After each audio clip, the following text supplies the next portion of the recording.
The sun dipped low on the horizon, painting the hidden leaf village in shades of gold and crimson as Naruto Uzumaki raced through the familiar streets. The bustling noise of vendors calling out their wares and children laughing filled the air, but Naruto hardly noticed. His mind was preoccupied with thoughts of the upcoming Chunin exams. He wanted nothing more than to prove himself, to show everyone that he was more than just a boy who carried the 9 tails inside him. He wanted respect. As he sprinted toward the training grounds, a sudden chill ran down his spine.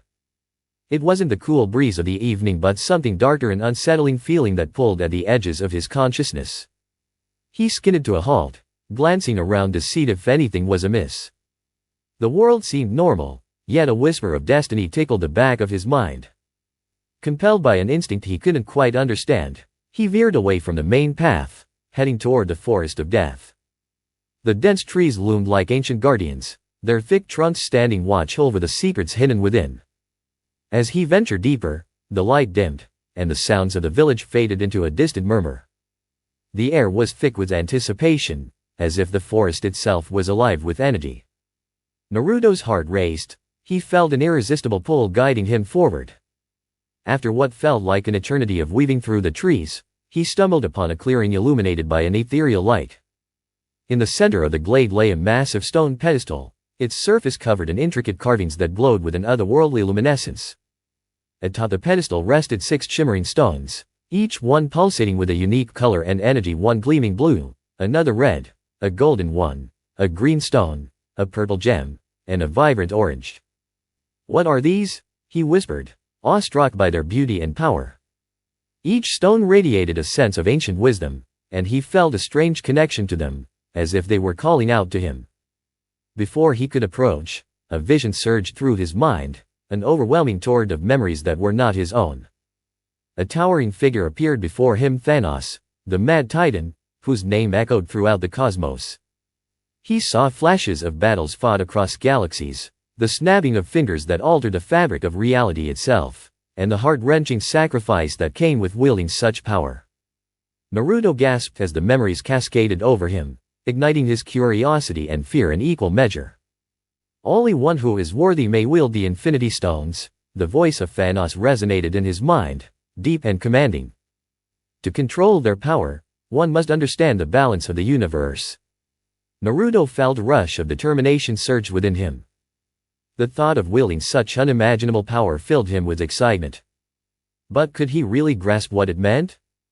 What price would he have to pay? As the vision faded, Naruto blinked rapidly, trying to shake off the disorientation. The stones sparkled invitingly, and an insatiable curiosity bubbled up inside him. "Okay, let's see what you can do," he muttered to himself, taking a cautious step forward. Reaching out, he touched the blue stone first. Instantly, a surge of energy coursed through him, filling his veins with a primal force. He felt time slow around him, the world stretching and bending as he harnessed the essence of the space stone.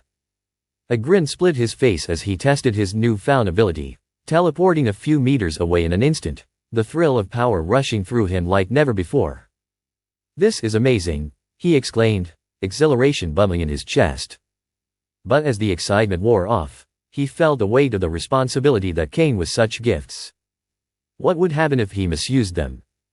He recalled his past, the pain of loneliness, the suffering caused by the 9 tails, and the endless cycle of hatred. Would this power change his fate, or would it lead him down a darker path? With newfound resolve, he moved to the red stone next, feeling its fiery energy beckoning him. Upon contact, visions flooded his mind again, images of destruction and creation, the ability to manipulate life itself. The power stone thrummed with energy, its heat radiating through him. For a moment, he saw himself as a god, commanding legions, and bending the very fabric of reality to his will. But there was a deeper voice within him, a warning. He couldn't allow himself to become tyrannical. The weight of being a hero pressed upon his shoulders.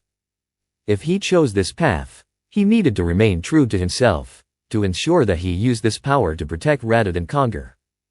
As he continued to experiment, he discovered the properties of each stone. The green stone granted him knowledge and insight into the universe's mysteries, while the purple stone provided him with a glimpse of death, The cycle of life and the fragility of existence. The golden stone shimmered with the power of reality, bending the world to his will, and the orange stone whispered of time itself, allowing him to manipulate the past and future.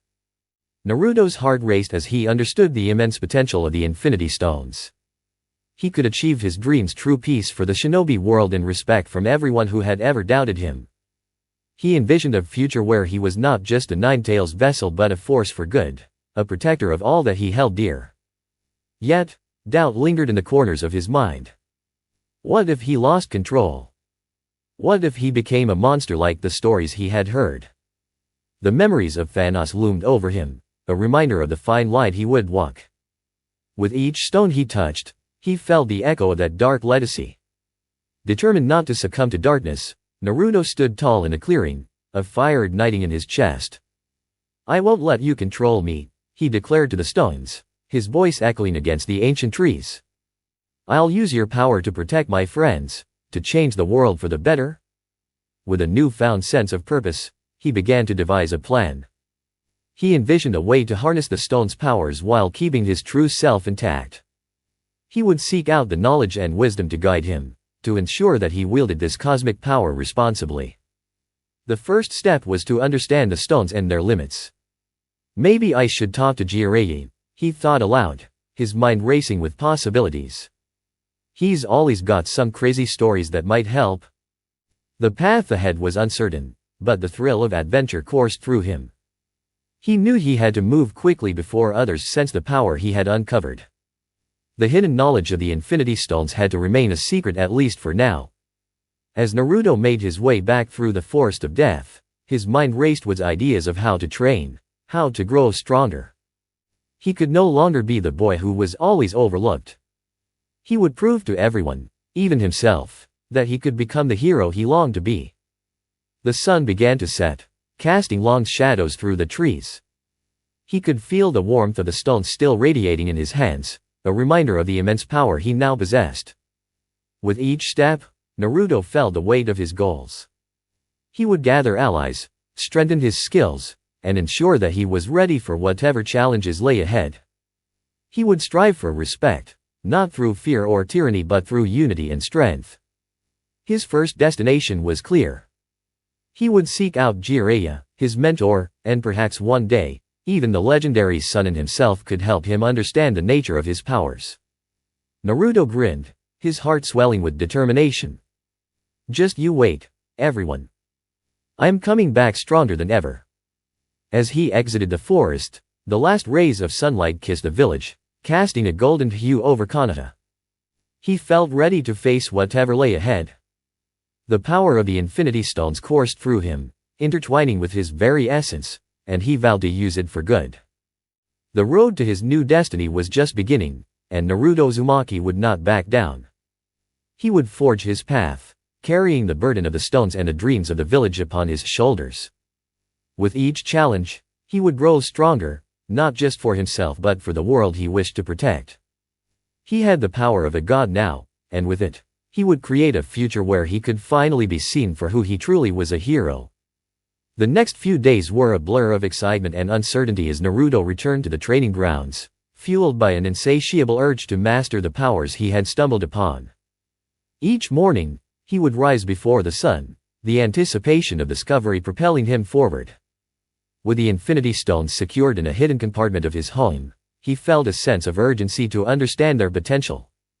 His first goal was to practice with each stone individually, so he decided to start with a Reality Stone, the golden gem that shimmered like a star.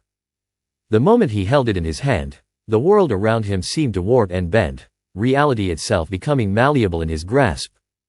"Let's see what you can do," he whispered, his heart pounding with adrenaline. Focusing his will, he'd imagined a simple scenario, turning a nearby rock into a small, golden statue of a fox. As he concentrated, the air shimmered and twisted around the stone. With a snap, the rock transformed before his eyes into the desired shape, glistening in the morning sun. "Whoa!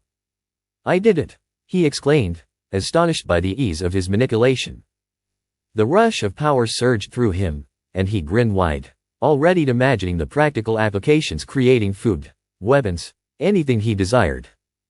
However, as he played with the stone's capabilities, he realized that he had to be careful. With a flick of his wrist, he tried to create an illusion of a beautiful garden, complete with flowers blooming and butterflies dancing. But instead of a vibrant scene, what appeared was a desolate wasteland filled with ash and shadows. The sight twisted his stomach, a dark reminder that this power could create nightmares as easily as dreams. No, no. This isn't what I wanted, he shouted, his voice echoing in the empty training ground. With a thought, he dispelled the illusion, leaving him shaken. He hadn't considered that the power of reality could also manifest his fears, revealing the darker aspects of his psyche. Shaking off the unease, he turned to the next stone, the Time Stone. Its vibrant green hues seemed to pulse with energy, inviting him to explore its depths. With his heart racing, he grasped it tightly. The moment he activated it, time around him slowed to a crawl. He felt as if he were suspended in a moment, observing the world with newfound clarity. This is incredible, he shouted, marveling at how he could move freely while everything else remained still. He dashed across the training ground, performing his best jutsu and dodging imaginary attacks as if he were untouchable. But as the thrill subsided, a nagging fear crept in. He could see how easy it would be to manipulate time for his benefit. Suddenly, he could skip past any obstacle, avoid battles, or even erase mistakes. What if I lose control? He murmured, thinking of the consequences that could arise from such power. The very nature of time felt daunting. Could he change the past without consequences? Feeling overwhelmed, he decided to take a break.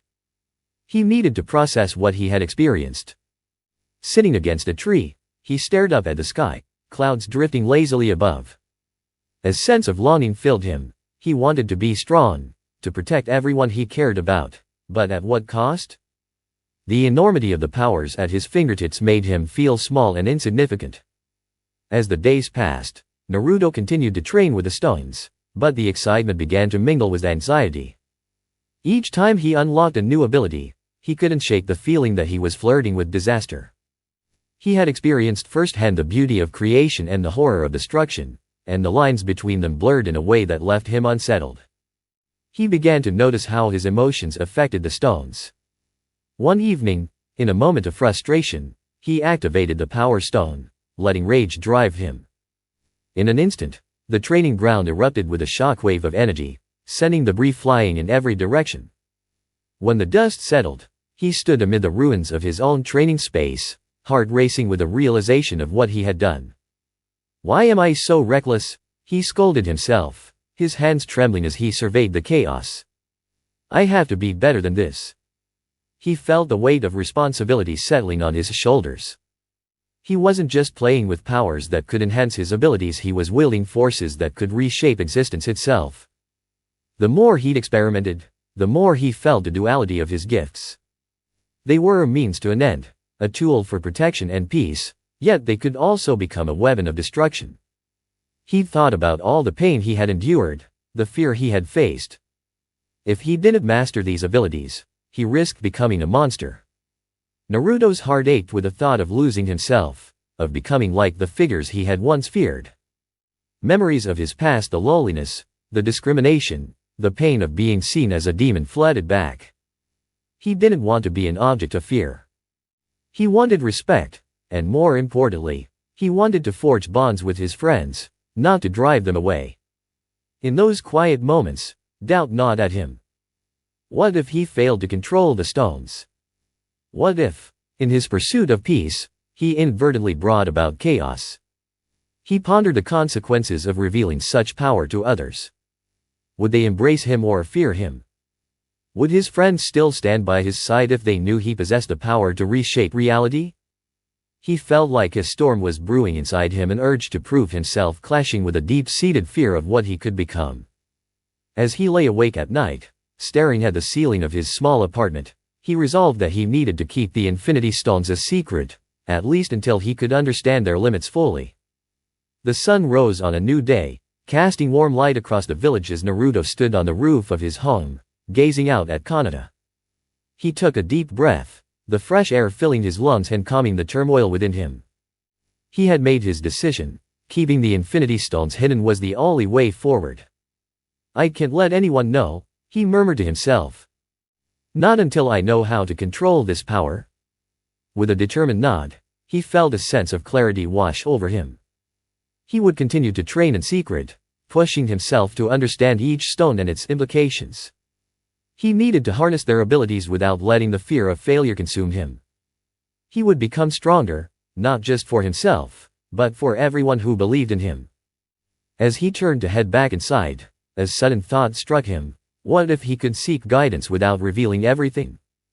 Maybe he could talk to Jiraiya about his struggles with power, frame it as a general concern about becoming stronger, without mentioning the stones. The Sunin had always been a source of wisdom, and Naruto respected him immensely. Yeah, that could work, he said to himself, feeling a flicker of hope. I'll train harder, then talk to him. If anyone can help me navigate this, it's him. That evening, he approached the legendary sage. As they sat on the rooftop of a local tea house, the cool breeze rustled through the leaves, and Naruto felt the weight of his secrets pressing down on him. He watched Jiraiya sip his tea, oblivious to the internal conflict brewing within his student. Hey, Jiraiya-sensei, Naruto began, his voice slightly trembling. Can I ask you something? Of course, Naruto. What's on your mind? Jiraiya replied, leaning forward with interest. Naruto hesitated, searching for the right words. I've been training a lot lately, and I've been thinking about power. About how it can change people. It can make you strong, but it can also, lead to mistakes. Jiraiya's expression shifted, his usual jovial demeanor replaced by a serious look. You're right, Naruto. Power is a double-edged sword. It can protect, but it can also destroy if not handled with care. Why do you ask? I want to be stronger. Strong enough to protect my friends in a village, Naruto admitted, his voice steadying. But I'm scared. What if I lose control? Losing control is a fear everyone who wields power shares, Jiraiya said, nodding thoughtfully. It's crucial to understand your limits and to know when to hold back. The strongest people are just those who can fight. They are the ones who know how to control themselves and their abilities. Naruto felt a weight lift slightly, relieved to share this burden, even if only partially. Thanks, Jiraiya. I'll keep that in mind.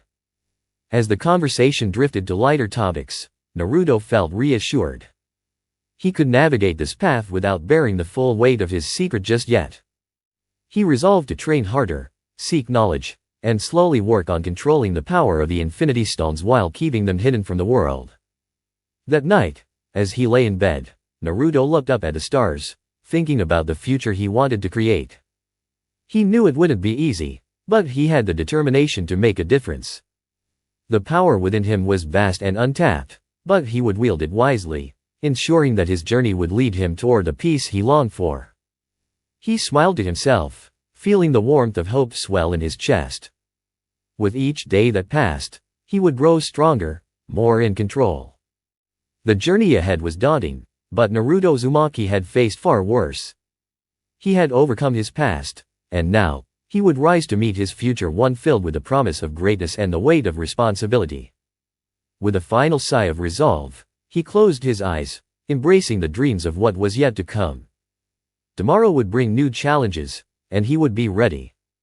The following weeks became a whirlwind of discovery and training for Naruto as he dove deeper into the mysteries of the Infinity Stones. Each day, he set aside time to focus on one specific stone, determined to master its unique power before moving on to the next. He began with the Mind Stone, a vibrant yellow gem that pulsed with a light reminiscent of sunlight breaking through clouds.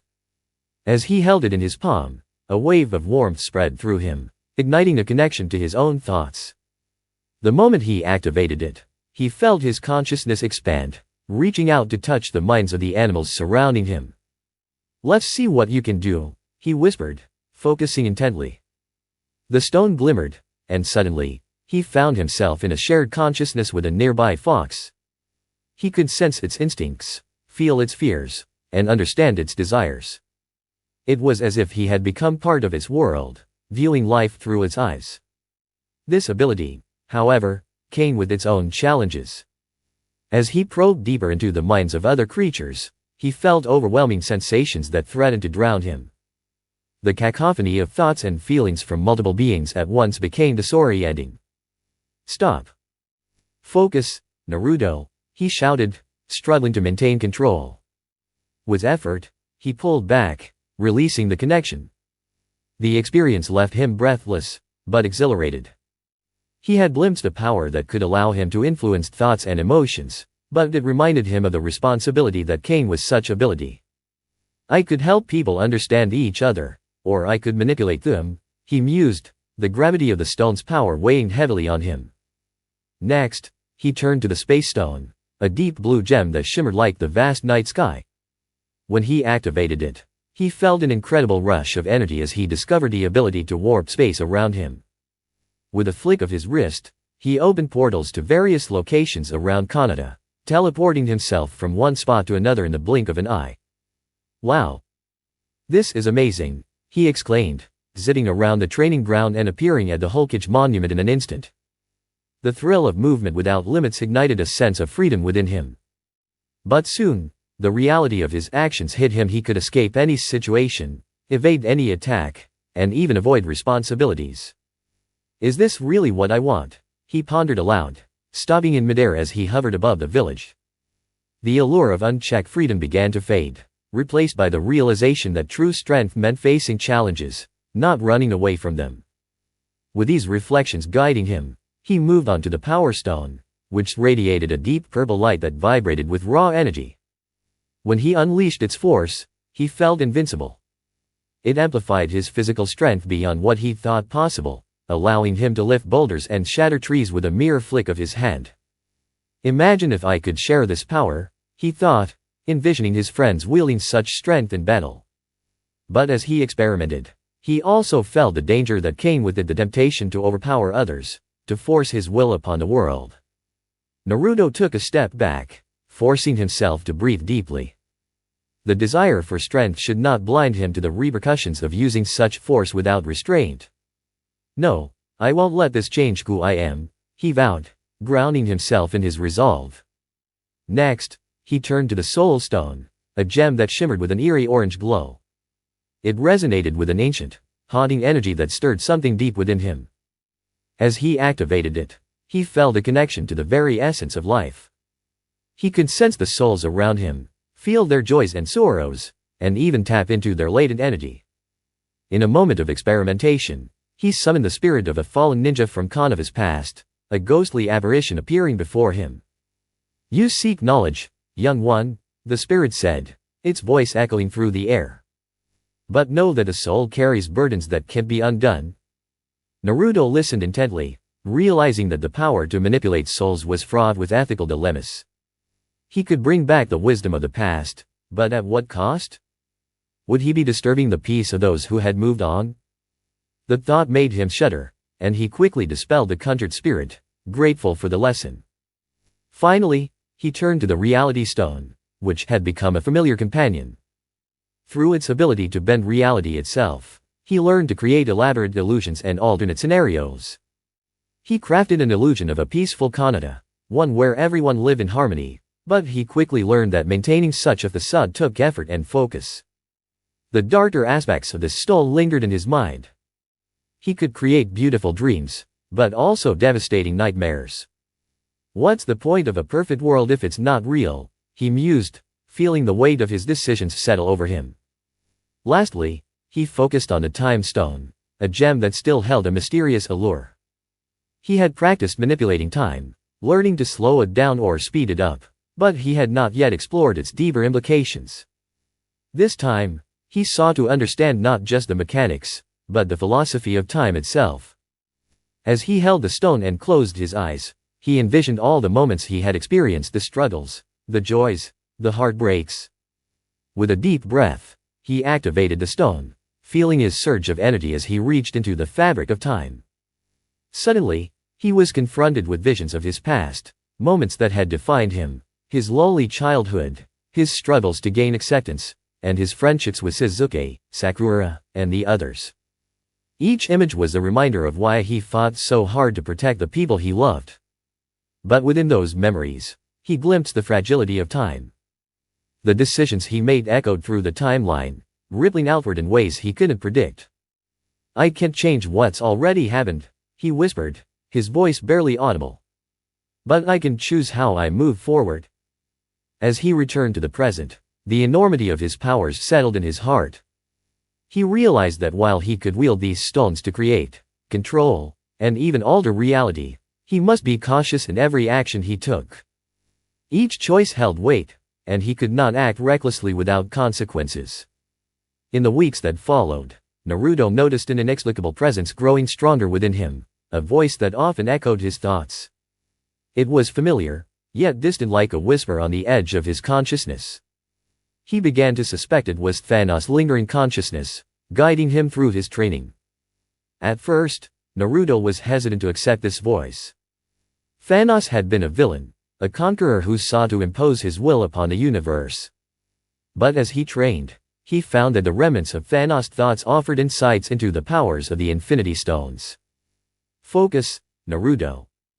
Understand the balance of power," the voice echoed one evening as he practiced with the Time Stone. "To master time, you must first grasp the weight of your actions." "What do you mean?" Naruto asked, momentarily distracted from his training. "How can I balance something as complex as time? Time is not a linear path. It is a tapestry woven from countless choices. Each thread is interconnected, and every action reverberates across the fabric of reality," Thanos' voice explained, a calm intensity resonating through Naruto's mind. Naruto closed his eyes, feeling the truth in Thanos' words. He could see the intricate patterns of his life laid out before him, the choices he had made, the paths he had walked. "So, if I changed one thing, it could alter everything," he pondered, realizing the gravity of what he had once believed was a simple manipulation of time. "Precisely," Thanos replied. "And the greater the power, the greater the responsibility. To wield the Infinity Stones is to understand the consequences of your desires." "Consequences?" Naruto echoed, feeling the weight of that word. The more he listened, the more he recognized the necessity of tempering his ambitions with caution. "But I want to create a better world," he insisted, determination swelling within him. "The desire for a better world is noble," Thanos acknowledged. "But true creation requires sacrifice, and the path of destruction often masquerades as a means to an end." This conversation lingered in Naruto's mind as he grappled with his growing power. Thanos' insights offered clarity, but they also posed challenging questions about his motivations. He had always fought for his friends, for a brighter future, but was he prepared to face the sacrifices that might be necessary? With this new perspective, Naruto focused on integrating Thanos' wisdom into his training. He learned to approach each stone with respect, recognizing their potential to shape not only his destiny but the world around him. The voice within guided him, not as a dark shadow, but as a teacher imparting the lessons of experience. As Naruto continued to train, he became increasingly aware of the delicate balance between his newfound powers and the world around him. The potential for greatness surged within him, but so did the understanding of the precariousness of existence. One day, during a particularly intense training session, he decided to test the limits of the Reality Stone. He summoned a beautiful illusion of a bustling Konoha, vibrant with life and joy. It felt exhilarating to see his village in a perfect state, free of conflict and pain. Yet, as he gazed at the illusion, he felt a pang of guilt. What if they want this? What if they see the illusion and become dependent on it? He wondered, his brow furrowing in concern. The possibility of false happiness weighed heavily on his heart. No one should have to live in a lie, he muttered to himself, dispelling the illusion with a flick of his wrist. The vibrant scene faded, leaving him standing in the quiet of his training ground. Does that mean I should let them suffer? He asked, feeling torn between his desires and the harsh reality of the world. The echoes of Thanos' guidance reverberated in his mind, urging him to tread carefully. Another day, he decided to experiment with a space stone, creating portals to different parts of the world. He wanted to explore, to see what lay beyond the borders of Konoha. As he leapt through a portal, he found himself in the land of waves, a place filled with rich memories of his early adventures. But he soon realized that the beauty of this land was marred by struggles and conflicts. He encountered villagers discussing the aftermath of recent battles and the ongoing tensions between factions. Why can't I help them? He thought, the urge to intervene surging within him. As he considered using his powers to alter the situation, he hesitated. Would that be my place? To intervene and change their fate? He questioned, the weight of his decision hanging heavy in the air. The thought of wielding his power recklessly gnawed at him. He returned to Konoha, filled with questions.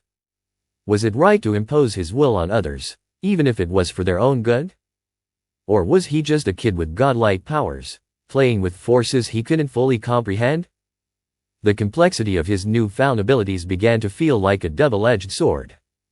The more he learned, the more aware he became of the implications of his actions. He couldn't help but recall the words of his mentors Jiraiya, Kakashi, and even Sakura, who had all stressed the importance of choices and the path he walked. In his heart, Naruto yearned for a world free of conflict, where everyone could live in peace.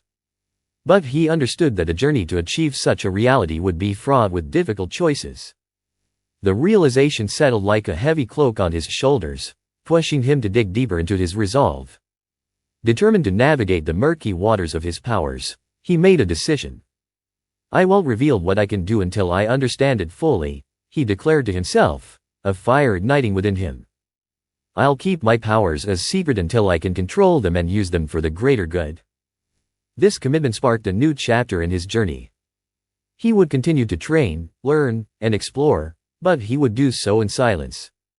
The world was filled with fear and misunderstanding, and he would not unleash his powers until he could wield them responsibly. With that resolve, Naruto felt a renewed sense of purpose. He wasn't just a boy with incredible abilities, he was a protector, a guardian of the future he envisioned. As he looked out over Konoha from the Hokage monument, he felt the warmth of the sun on his face, invigorating him with hope. I'll create the future I want, one step at a time, he vowed. And I'll do it for my friends, for the village, and for the world. The path ahead would not be easy, but with the wisdom of Thanos guiding him and the strength of the Infinity Stones at his disposal, Naruto felt ready to embrace the challenges to come.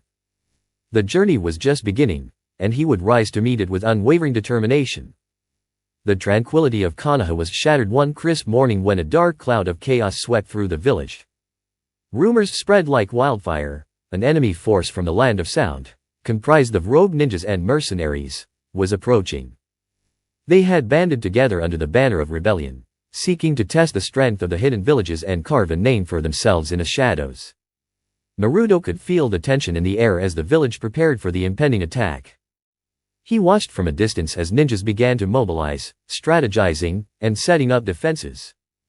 Panic and uncertainty rippled through the streets, but beneath the surface, a fierce determination flickered in the hearts of Konoha's defenders. Not again, Naruto muttered to himself, recalling past invasions that had left deep scars on his village. His heart raced at the thought of facing this new threat, and he felt the familiar heat of the Infinity Stones thrumming within him. He had trained for this moment, yet he felt the weight of responsibility pressing down on him. Can I really protect everyone? He questioned, a familiar sense of doubt creeping into his mind. But as he looked around, he noticed the resolve in the eyes of his fellow villagers, especially his friends. Sasuke was already strategizing with the Uchiha clan, while Sakura was tending to the wounded, her healing hands steady and sure. The moment of truth approached.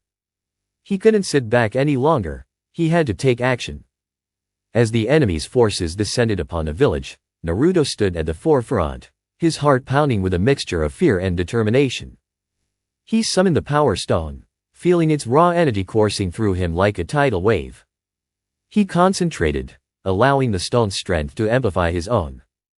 All right, here we go, he shouted, drawing on the power to enhance his physical abilities. The stone pulsed in response, and he felt invincible. He dashed forward, the ground shaking beneath his feet as he raced towards the advancing enemy. The attackers had no idea what was coming. Naruto weaved through their ranks, using the amplified strength to knock them aside like ragdolls. His movements were fluid and precise, the Power Stone granting him an edge he had never experienced before. He felt a surge of exhilaration as he unleashed powerful strikes, sending rogue ninjas sprawling to the ground. But he knew he had to think strategically. The enemy had numbers on their side, and brute force alone wouldn't be enough to turn the tide. As he surveyed the chaos, he activated the Space Stone. A portal opened before him, leading directly to the enemy's rear flank. "Let's see how they handle this," he declared, stepping through the portal and emerging behind the unsuspecting attackers. With a swift kick, he sent the first ninja crashing into his comrades, creating confusion among their ranks. "Who is that?" one of the enemy leaders shouted, scrambling to regain control. "They have a ninja who can teleport." The fear in their voices fueled Naruto's determination. He darted between enemies, using the Space Stone to create portals that would send foes flying across the battlefield. It was a whirlwind of chaos. One moment, he would appear in front of an enemy ninja, and the next, he'd be behind them, striking with precision. "Keep it together.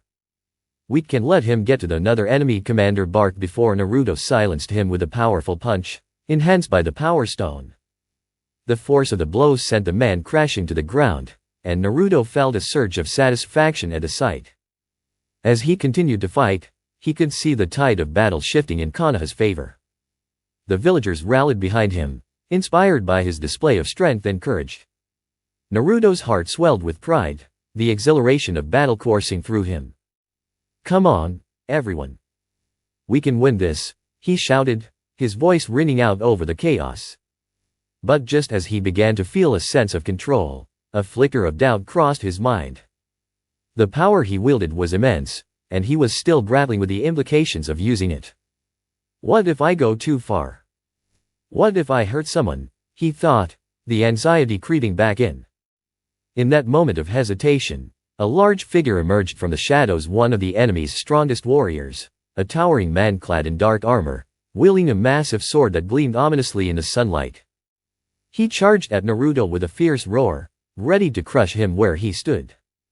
Naruto felt a rush of adrenaline as he summoned the Power Stone once more.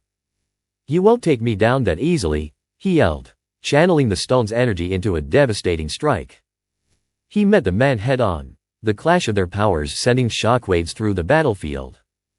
The impact resonated like thunder, and for a heartbeat, everything froze. Time seemed to stand still as the two forces collided, and Naruto could feel the full weight of his power pressing against the enemy's strength.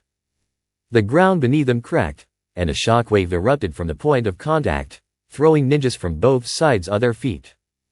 "Is that all you've got?" Naruto taunted, feeling the energy from the stone surge through him. He could sense the fear in the man's eyes, a reflection of the terror he had felt so many times in the past.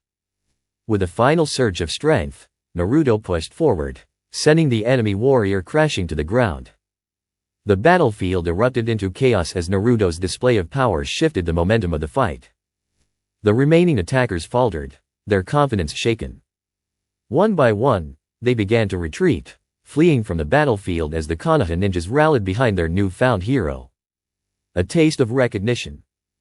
As the dust began to settle, the villagers slowly gathered around Naruto, their expressions a mix of awe and disbelief.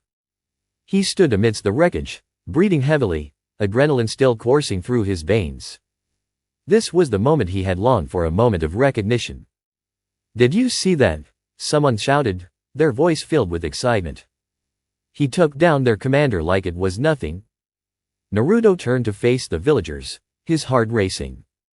For the first time, he felt respected and feared. The whispers began to spread like wildfire, igniting a newfound appreciation for the boy who had once been an outcast. "Who is he?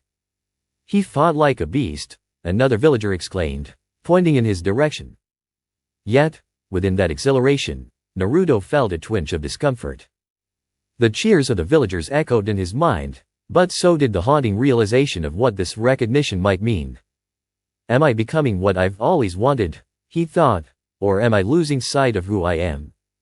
But before he could spiral into uncertainty, Sakura rushed up to him, her face glowing with pride. "Naruto." That was incredible. You saved us.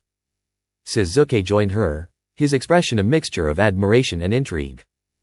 You really are something else, Naruto. I never expected you to take down their leader like that. Yeah, well, I had some help, Naruto replied, forcing his smile as he gestured to the stones still radiating energy around him. He didn't want to reveal the full extent of his powers just yet, not until he fully understood them himself. But as the villagers continued to cheer and gather around him, the thrill of acceptance began to overshadow his concerns. He had fought to protect his home and had finally received the recognition he had longed for. They saw him not as the troublemaker or the outcast but as a hero, a protector of Konoha. In that moment, the taste of respect was intoxicating. He could feel the weight of their expectations, and it ignited a fire within him. He wanted to prove himself, to show that he could be a force for good in the world. But the path ahead was still uncertain. Maybe this is just the beginning, he thought, his mind racing with possibilities. With this kind of power, I could protect everyone I care about and bring real change. But deep down, he couldn't shake the feeling that this newfound power came with a heavy burden. Each use of the stones reinforced the idea that he could alter reality in ways others couldn't fathom. And with that power, the temptation to push boundaries loomed larger with every passing moment. As the celebrations continued around him, Naruto looked out over Konoha, feeling the weight of his choices settle around him.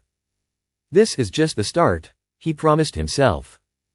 I'll use my power to protect, to change the world, but I'll be careful. I can't let this consume me. The cheers of the villagers rang in his ears, a haunting reminder of the fine line he walked. He would embrace the path ahead, but he would do so with caution and the awareness that power, while intoxicating, could also be a double-edged sword. The world had seen his strength today, and there was no going back. Tomorrow, I'll train harder, he vowed, determination igniting within him once more. I'll learn to control this power so that I can truly be the hero they need. The sun dipped below the horizon, casting a warm glow over Konoha as Naruto stood resolute, a blend of hope and uncertainty swirling within him. His journey had just begun, and he was ready to embrace whatever challenges lay ahead. In the days following his monumental victory, Naruto found himself caught in a whirlwind of emotions. The cheers and respect of his fellow villagers echoed in his mind, yet beneath the surface of that triumph lay a storm of conflicting thoughts.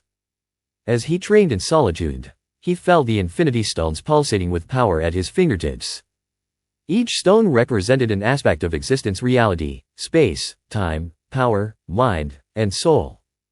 What if I could reshape everything, he pondered, the idea growing more tantalizing with each passing moment. What if I could end all conflict by conquering the shinobi world? The thought was both thrilling and terrifying. Could he really achieve lasting peace through conquest? The memories of his childhood, the isolation, the ridicule flashed through his mind. He had always wanted to protect those he cared about, but now the stakes felt higher than ever. He was no longer just a boy with dreams, he was a potential god wielding unimaginable power. As he sat on a cliff overlooking Konoha, the wind whipping through his hair, he struggled with his conscience. What would the others think, he thought, picturing the faces of his friends Sasuke, Sakura, Kakashi. Would they still stand by me if they knew I planned to conquer? Would they see me as a monster? Naruto clenched his fists, the stones flickering with energy. Maybe I could convince them that it's for the greater good. Maybe they would understand that real peace requires strength. But even as he entertained those thoughts, doubt crept in. Wouldn't that just make me like the very villains we've fought against? His heart raced as he wrestled with the implications. He could see a world without war, a world where he would be in control, ensuring that no one would ever suffer as he had. But the question lingered: at what cost? What am I becoming? He murmured to himself, the weight of his newfound powers pressing down like a heavy cloak. Is this really the path to peace? The next step in his journey came unexpectedly. In the depths of his contemplation, the idea of creating a vessel for the infinity stones emerged. If I could forge something to channel their power, it might allow me to control them better, he mused. An infinity gauntlet, perhaps. It would focus the energy of each stone, making it easier to use them without overwhelming myself. Naruto had heard tales of legendary smiths who could craft weapons of incredible power. Perhaps he could enlist someone to help him create this gauntlet, someone with the skill and knowledge to harness the stone's might. Determined, he set off to seek guidance from the village's blacksmith, a grizzled veteran named Tetsuya. Tetsuya had a reputation for crafting the finest weapons in the land, and if anyone could help him, it would be him. As he arrived at Tetsuya's forge, the heat of the fire washed over him. The scent of molten metal filled the air, and the rhythmic clanging of hammer on anvil resonated around him. Tetsuya, a man with a thick beard and a fierce gaze, looked up from his work, sizing Naruto up with a discerning eye. "What brings you here, kid?" Tetsuya grunted, wiping sweat from his brow. Naruto took a deep breath, feeling the weight of his request. "I need your help, Tetsuya. I want to create a gauntlet, a vessel to hold and channel immense power." The blacksmith raised an eyebrow, intrigued. "And what kind of power are we talking about?" "I can't explain everything now, but it's cosmic in nature. I need something strong enough to contain it," Naruto replied, a hint of urgency in his voice. Tetsuya studied him for a long moment, the silence stretching between them. "You're either very brave or very foolish to pursue such power. Do you understand the responsibility that comes with it?" Naruto nodded, feeling the gravity of those words. "I do. I want to use this power to create a better world." "Better, hey?" Tetsuya muttered, skepticism etched on his face. "Power can corrupt, kid. Be careful what you wished for." But there was a spark of understanding in Tetsuya's eyes as well. "All right, I'll help you. But you'll need to bring me the right materials, something that can withstand the energy of those stones." "Where do I find that?" Naruto asked, a sense of hope igniting within him. "Deep in the land of iron," Tetsuya replied, gesturing toward the horizon. "There are legendary metals there, known for their strength and resilience. If you can bring me some, I'll forge your gauntlet." Naruto's heart raced at the prospect. "I'll do it. I'll bring back the materials you need." With a newfound sense of purpose, Naruto set out on his journey to the land of iron. The path was fraught with challenges, but his determination burned brighter than ever. As he traversed the landscape, the sun rose and set in a blur, mirroring the urgency of his mission. Thoughts of conquest echoed in his mind as he journeyed, visions of a united shinobi world forming in his imagination. "I'll reshape the world," he thought, envisioning a future where conflicts could be extinguished with a single command, a world where he could enforce peace through sheer strength. The idea of conquering the shinobi world was intoxicating. He envisioned meeting with the leaders of the other villages, presenting them with an ultimatum: unite under his rule or face the might of his powers. He could bring an end to the cycles of violence that had plagued the world for generations. But at what cost? A small voice in his mind questioned. Will they follow you out of respect or fear?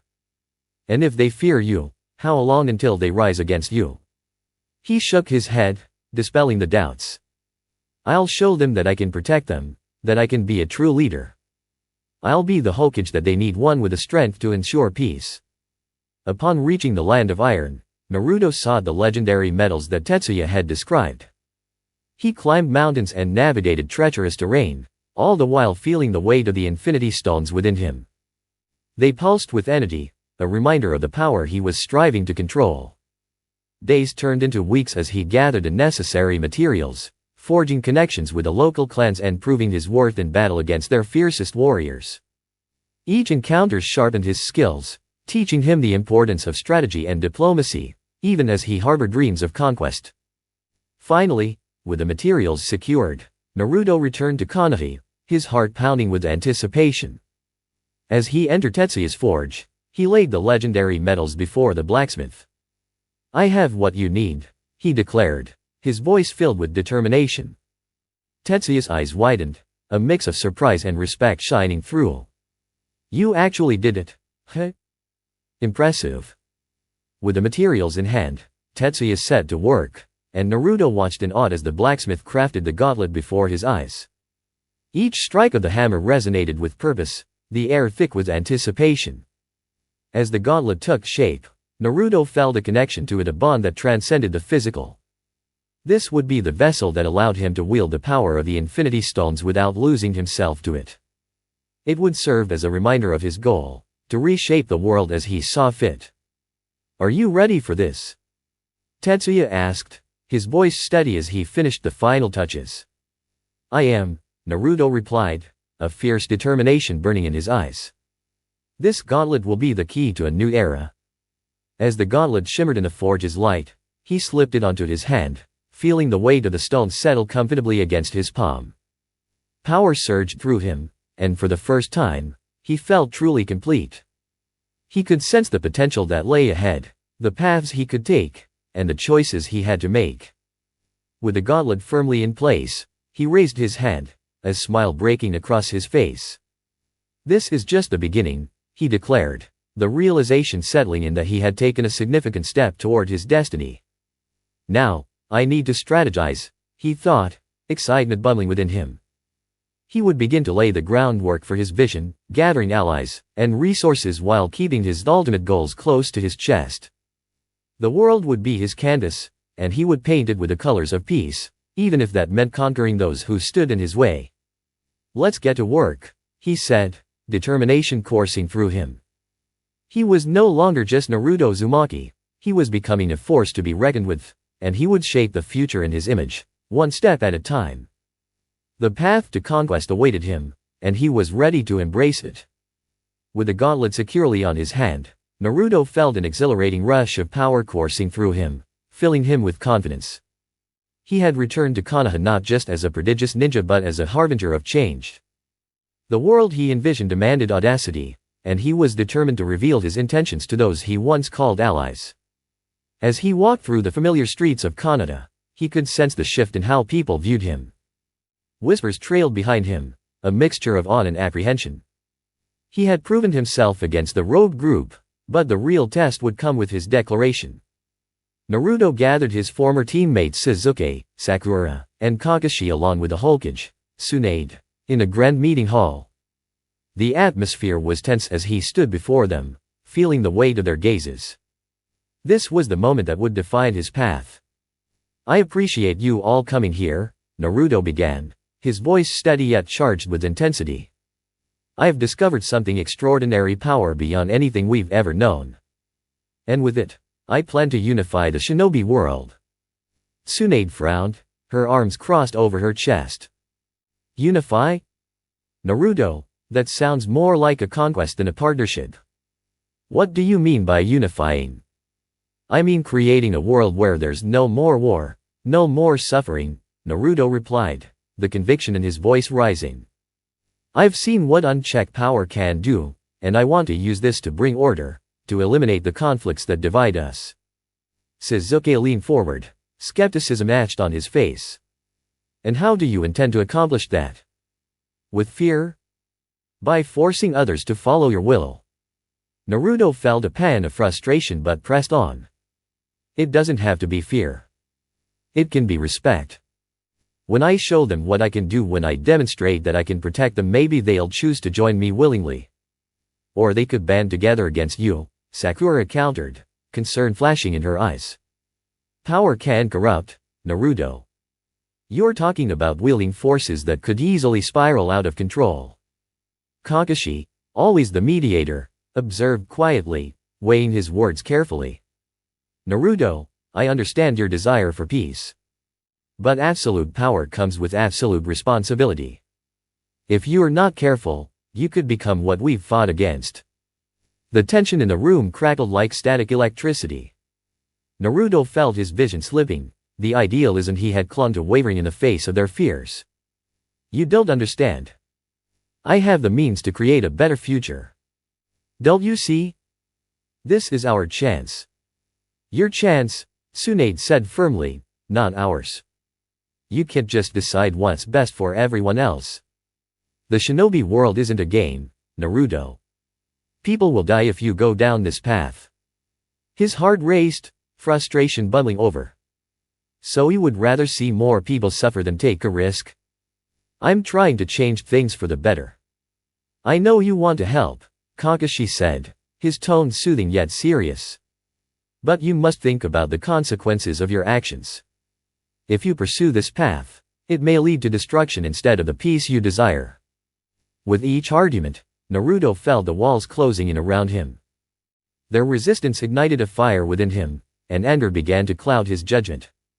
You all sound just like everyone else.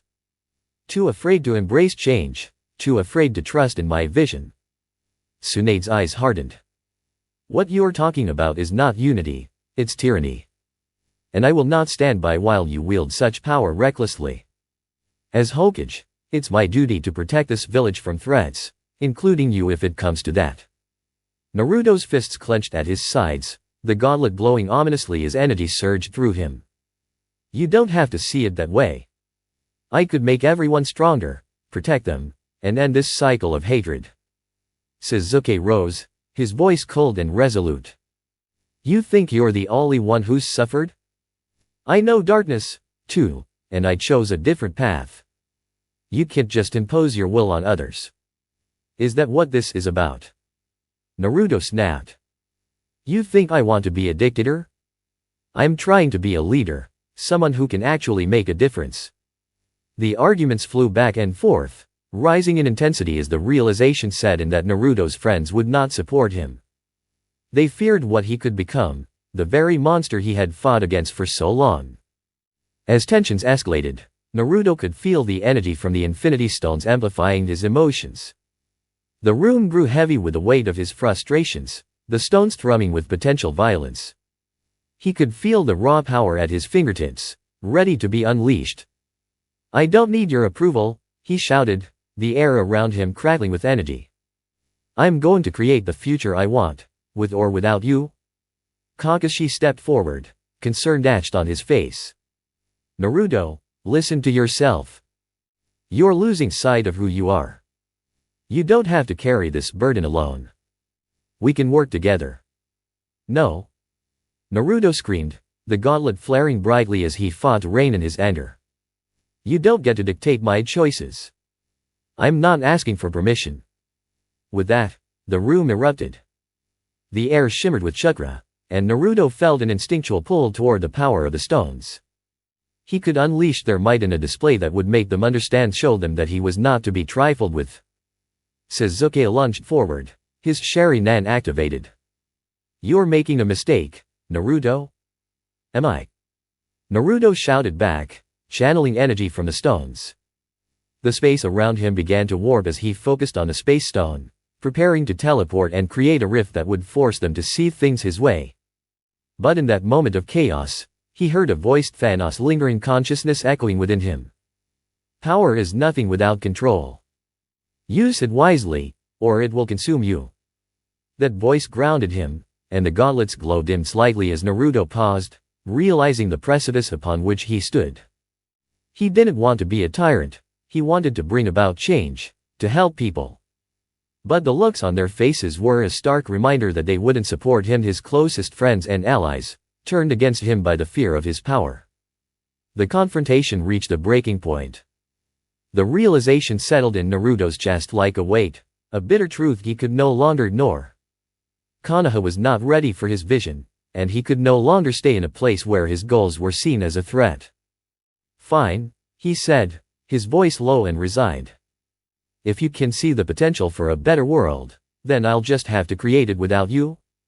He turned to leave, the gauntlet shimmering on his hand, the power pulsing within him like a restless beast. As he walked away from the meeting hall, he felt a mix of relief and sadness. He was free to pursue his ambitions, but at the cost of leaving behind those he had once fought beside. Where will you go? Sakura called after him, her voice tinged with desperation. You can't just run away, Naruto. I'm not running, he shot back, turning to face her. I'm stepping into my destiny. If you can't understand that, then I don't need to stay here. He exited the hall, leaving behind the voices of his friends, the weight of their concerns, and the hope for understanding. He felt the world outside stretch before him, the horizon open and unbounded, a canvas for the changes he sought to make. As he strode through the streets of Konoha, he cast one last glance at the village that had been both his home and his prison.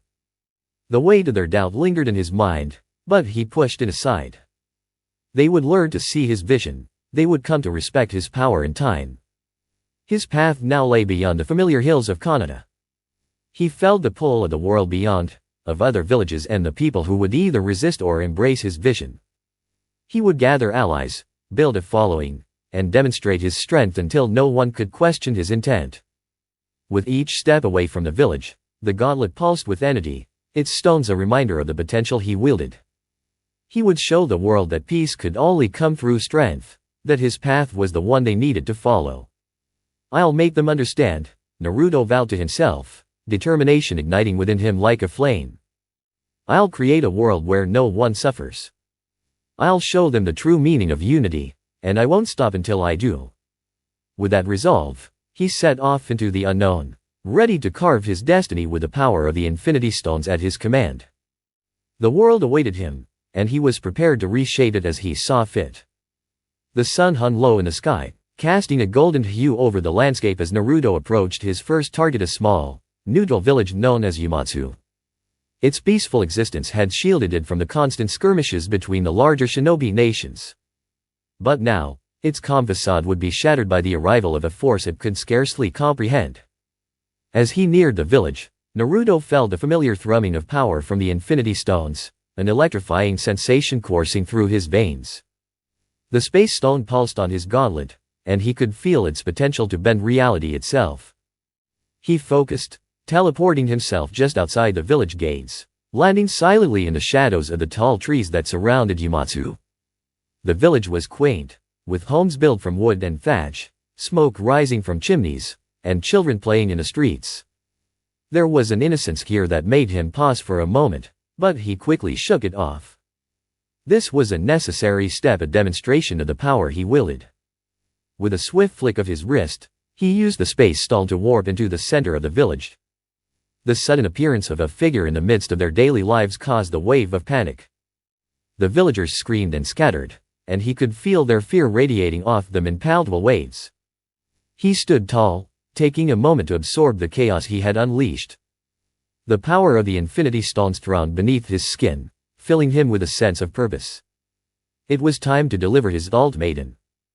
"People of Yumatu," he shouted, his voice amplified by the resonance of chakra. "I am Naruto Uzumaki, and I bring you a choice. Submit to my will and join me in creating a new world, or face annihilation." The villagers hesitated, eyes wide with terror. From among them, a group of leaders approached, their expressions a mixture of fear and defiance. One elderly man stepped forward, trembling but resolute. "We are a peaceful village. We have no quarrel with you, Naruto. We wish to remain neutral." "Neutrality is a weakness," Naruto replied coldly, the power stone flaring in response to his anger. "You cannot stand aside while the world is changing. You must either stand with me or face the consequences." A murmur of dissent rippled through the crowd, and Naruto could sense the underlying tension. Some villagers looked to the leaders for guidance, while others appeared ready to flee. "I'll give you until sunset to make your decision," Naruto said, his tone final.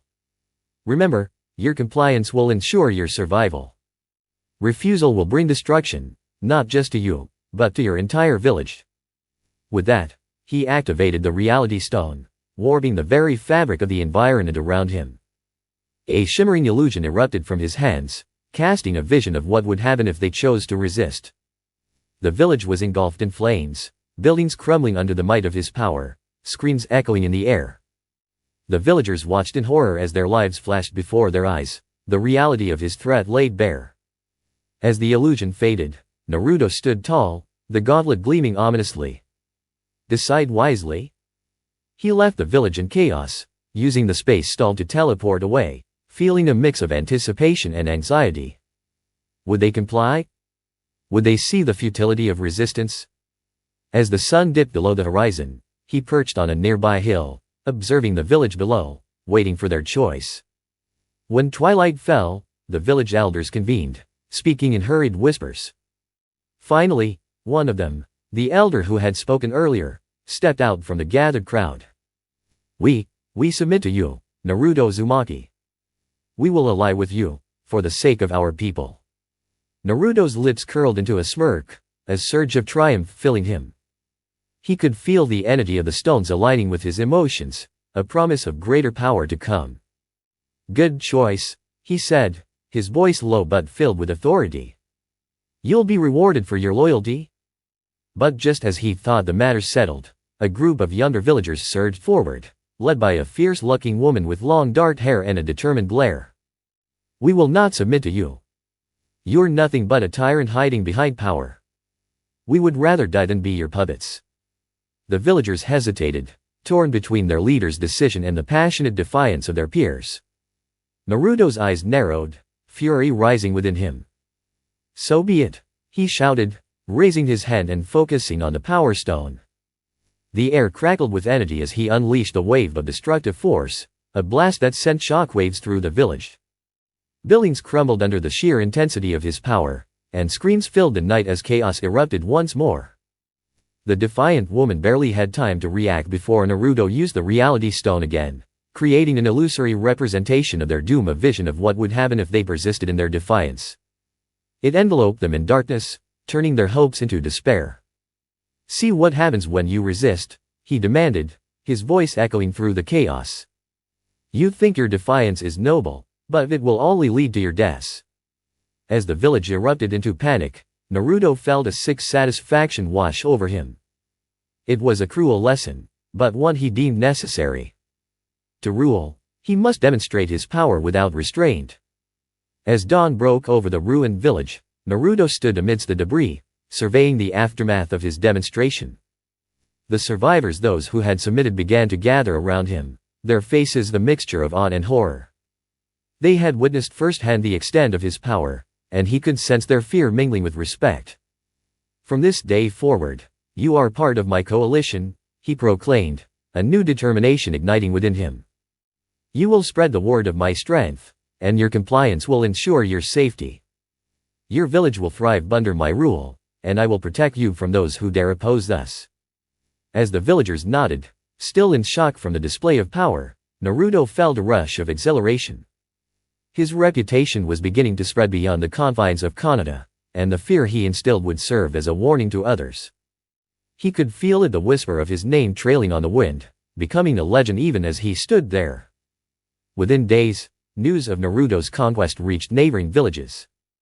Whispers of the young shinobi who wielded unimaginable power and demanded submission echoed through the land, sending shockwaves of fear and curiosity alike. Some leaders considered a preemptive alliance, while others hardened their resolve to resist. Yet, beneath it all lay the unshakable truth. Naruto Uzumaki had awakened a new era, a time of reckoning where strength dictated the future. As he prepared to leave Yumatu behind, Naruto reflected on the lessons learned. He would need to strike a careful balance between demonstrating power and fostering loyalty. Fear could only get him so far. To truly reshape the world, he would need allies who believed in his vision. Before departing, he turned to the villagers, his voice softer but still commanding. I will return. Be ready to show the world what true unity looks like. For now, rebuild and strengthen yourselves. You will need it. With that, he activated the space stone and disappeared, leaving the remnants of Yumatu to ponder their fate. The path ahead was uncertain, filled with both promise and peril, but he was undeterred. He would continue his campaign, targeting villages that stood in the way of his vision. Each conquest would strengthen his resolve and expand his influence. The world would soon know the name of Naruto Uzumaki, not just as a ninja but as a force to be reckoned with. As he traveled through the land, visions of a united shinobi world danced in his mind, one where fear was replaced by respect, where he stood at the helm, guiding them toward a brighter future. But with every step, he felt the weight of the infinity stones, a constant reminder of the fine line he walked between savior and conqueror. With each village he conquered, he knew he would draw closer to his ultimate goal, an empire forged in strength and loyalty, one where his vision of peace could finally take root. The world awaited, and he would not falter. In the wake of Naruto's conquest of Yumatu, whispers of his power spread like wildfire across the shinobi world. Villages that had once been indifferent now found themselves drawn into the escalating conflict, compelled to form alliances against the rising threat of Naruto Uzumaki. At a hidden meeting in the Land of Earth, prominent figures from various villages gathered, their expressions serious and determined. The room was filled with tension, the air thick with urgency as they strategized in hushed tones. "We can't ignore this any longer," said Tsunade, the fifth Hokage of Konoha, her voice steady but tinged with concern. "Naruto's actions are destabilizing the entire shinobi world. We need to unite if we want to stand a chance against him." "Is it even possible to defeat someone who wields the power of the Infinity Stones?" asked Gaara, the Kazekage, his gaze steady as he scanned the room. "He has already decimated Yumatu and left a trail of fear in his wake. We must consider all options, including the possibility of our own destruction." Konoha's former allies and adversaries alike weighed in, a mix of disbelief and outrage fueling their resolve. The idea of one person holding such power was terrifying. But it was also a catalyst for unity. "We have to gather our strongest shinobi," suggested Unaki, the Tsuchikage. "If we attack together, we may stand a chance. We can't let Naruto's tyranny continue unchecked." The leaders began to strategize, each village contributing their strongest fighters to the newly formed alliance. They would pool their resources and information, targeting Naruto's known locations and planning for a confrontation. As the meetings progressed, a common goal emerged: a resistance determined to challenge Naruto's burgeoning empire and restore balance to the shinobi world. The alliance would become a force of strength and strategy, united against a common foe. With his newly acquired villages swearing allegiance to him, Naruto felt invincible. But soon enough, whispers of the resistance reached his ears, a concerning ripple in the fabric of his growing power. Determined to quash any rebellion before it could gain momentum, he began strategizing his own offensive. Days later, Naruto stood upon a cliff overlooking the Valley of the End, the horizon painted in the soft glow of dawn. He could sense the presence of enemy shinobi gathering nearby, ready to launch an attack. They were bold, he noted, but their courage would soon turn to ashes. He focused on a time stone, allowing him to perceive the flow of events. He could see fragments of the future, his enemies approaching in tight formation, ready to ambush him. With a smirk, he used the space stall to warp himself into their midst, appearing in a flash of light. "Looking for me?" he called out, his voice booming and filled with mirth. The shinobi froze, their expressions a mix of shock and fear. Before they could react, he activated the Power Stone, its energy enveloping him in a shimmering aura. With a swift motion, he unleashed a shockwave that sent several enemy shinobi tumbling backwards. The ground shook beneath them, and panic spread through their ranks as they scrambled to regroup. "Your alliance is impressive, but futile," he taunted, charging the Power Stone for another blast. "You think you can oppose me? Let me show you the consequences of your arrogance." The shinobi rallied, a handful of powerful jutsu flying toward him. But Naruto, with a flick of his wrist, used the reality stall to twist their very attacks into harmless illusions. The fireballs turned to butterflies, and the kunai transformed into flowers, showering the air with petals instead of death. "Is this the best you can do?" he laughed, his confidence growing as he effortlessly countered their attacks. The combination of the Infinity Stones allowed him to manipulate the battlefield in ways they could not even begin to comprehend. One shinobi, an experienced jonin from the Land of Mist, summoned a massive water dragon jutsu, hoping to drown Naruto in its fury. But Naruto grinned, activating the time stall to slow the attack's momentum. He stepped to the side, watching as the water dragon glided past him in slow motion, before he countered with a single powerful punch enhanced by the Power Stone. The resulting shockwave created a torrent of water that shattered the dragon into droplets, leaving the jonin staggered and bewildered.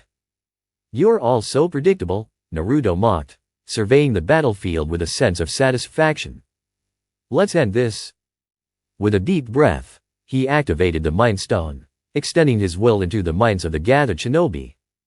They froze, their eyes glazing over as he manipulated their thoughts, sowing doubt and fear. "You are nothing compared to me. Your rebellion is pointless, and I will crush anyone who stands against me." One by one, they fell to their knees, surrendering to his overwhelming presence. But Naruto wasn't finished. He unleashed the Soul Stone, pulling their spirits momentarily from their bodies. They felt the cold grip of despair as he revealed the depths of his power, an unyielding reminder of his dominion over life and death itself. As the last of the resistance fighters fell silent, Naruto stood amidst the wreckage of their failed ambush, the remnants of their determination scattered like leaves in the wind. He felt a surge of power and exhilaration, but deep down, he knew this was just the beginning. Raising his hands to the sky, he harnessed the Infinity Stones, channeling their collective energy into a single devastating display. He summoned a massive wave of energy that cascaded over the valley, illuminating the sky with brilliant colors. "Let this be a warning to all," he proclaimed, his voice echoing across the land. "Anyone who dares to oppose me will face my wrath. I am the future of this world, and I will not tolerate defiance." The energy surged outward, creating shockwaves that spread across the landscape. The message was clear: Naruto Uzumaki was not just a man, he was a force of nature, a god among mortals. As the sky dimmed and the echoes of his proclamation faded, he felt the shift in the atmosphere. Fear mingled with respect. The balance of power had irrevocably changed. As he made his way back to his newly acquired territories, he could feel the eyes of the shinobi world on him, watching with bated breath. They would have to make their choices soon, either submit to his will or face annihilation. But as much as he thrived on the fear and respect he commanded, a nagging thought began to creep into his mind. With every battle, every conquest, he was drawing closer to an abyss, a point where the line between savior and tyrant would blur. The weight of the Infinity Stones, the power they bestowed upon him, was intoxicating, yet deeply isolating. The resistance would not be easily extinguished. They would grow stronger, fueled by the desire to reclaim their freedom and stop him. And with each victory, he would need to consider what lengths he was willing to go to maintain his reign.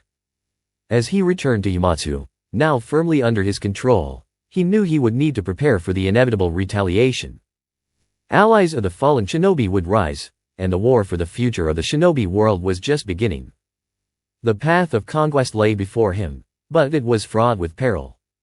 Each step he took pushed him deeper into darkness, and he couldn't shake the feeling that the more power he wielded, the more he risked losing himself to it. Yet as he surveyed the village, the loyal faces of his followers looking up at him with a mix of admiration and fear, he pushed those thoughts aside. There was no turning back now. The world was his to reshape, and he would not let anyone stand in his way. With renewed determination, Naruto prepared for the battles to come, knowing full well that every action he took would send ripples through the world. He was not merely a participant in this conflict, he was the catalyst for change, and he would shape the future of the shinobi world as he saw fit. In the days following his brutal display of power at the Valley of the End, Naruto set his sights on the 5 great shinobi nations, knowing that each would require a different approach. He relished the challenge, eager to test the full extent of his abilities against the most formidable shinobi the world had to offer. The conquest would not just be a demonstration of his might but a statement to anyone who dared to defy him. His first target was the Land of Wind and its capital, Tsunagakuer. The desert village was known for its fierce and resilient shinobi, but Naruto was undeterred. As he approached the gates of Tsunagakuer, he felt the heat of the sun bearing down on him, but the intensity of his resolve was even greater. He had already sent word of his coming, giving the Kazekage Gaara a chance to surrender. The response was swift, a declaration of war, with Gaara prepared to protect his village at all costs. "Gaara," Naruto called out as he strode into the village center, his voice echoing across the sandy streets. "You've always been strong, but this is your final chance. Submit to my will, and I promise no harm will come to your people." Gaara stood atop the Kazekage Tower, his scent swirling around him as he gazed down at Naruto with a cold, determined expression. "I will never bow to anyone, especially not you, Naruto. I won't let you bring your tyranny here." With a flick of his wrist, Naruto summoned the Power Stone, its energy coursing through him like fire. "Then let's end this." The battle commenced with Gaara unleashing a barrage of sand attacks, each grain infused with his chakra. The ground trembled as Naruto countered with sheer force, manipulating space to dodge the onslaught. In an instant, he was behind Gaara, delivering a punch that sent him crashing into the wall of the tower. But Gaara was relentless, summoning a colossal sand monster that loomed over Naruto. With a wave of his hand, Naruto activated the Reality Stone, transforming the sand beast into a harmless pile of flowers, much to the shock of the onlookers. "Is this all you've got?" Naruto taunted, enjoying the thrill of the fight. Gaara's face darkened with frustration as he summoned even more sand, trying to overwhelm Naruto with a relentless tide. For every clever maneuver Gaara attempted, Naruto countered with the precision of a master tactician, using the space stall to appear in multiple places at once, disorienting his foe. As the battle raged on, Gaara found himself struggling against the sheer might of Naruto's powers. Finally, with one decisive move, Naruto combined the time and power stones, stopping Gaara in his tracks. "You've fought well, but your resistance is futile," he said, as time slowed to a crawl around them. The look of despair on Gaara's face was palpable, and for a brief moment, Naruto hesitated. But that moment was fleeting. With a wave of his hand, he unleashed the combined energy, a massive shockwave that enveloped Gaara and the surrounding area. The force knocked the Kazekage out cold, leaving him crumpled in the sand, defeated. As the villagers watched in shock, their leader defeated, Naruto felt a surge of triumph, but beneath that lay a flicker of unease. The power he wielded was devastating, and the consequences of his actions were beginning to weigh heavily on him. The victory over Tsunagakuer only fueled his ambition, and within weeks, Naruto set his sights on the next village, Konohagakuer. He had already faced a world of resistance there, and he was ready to finish what he started. As he arrived at the gates of Konoha, he felt a mix of nostalgia and bitterness. This was the place he had called home, yet it was also where he had faced countless rejections. Now, he stood as a conqueror, ready to face his former comrades. "Tsunade! Kakashi," he shouted, his voice resonating through the village. "Come out and face me. You've already seen the devastation I can unleash. Do you think you can stop me?" Tsunade emerged, flanked by a group of jonin, her expression grave but determined. "Naruto, you've changed. This isn't you. The village won't stand by and let you destroy what we've built." "Oh, but you will," he replied, summoning the Mind Stone. "You'll all see the futility of your defiance."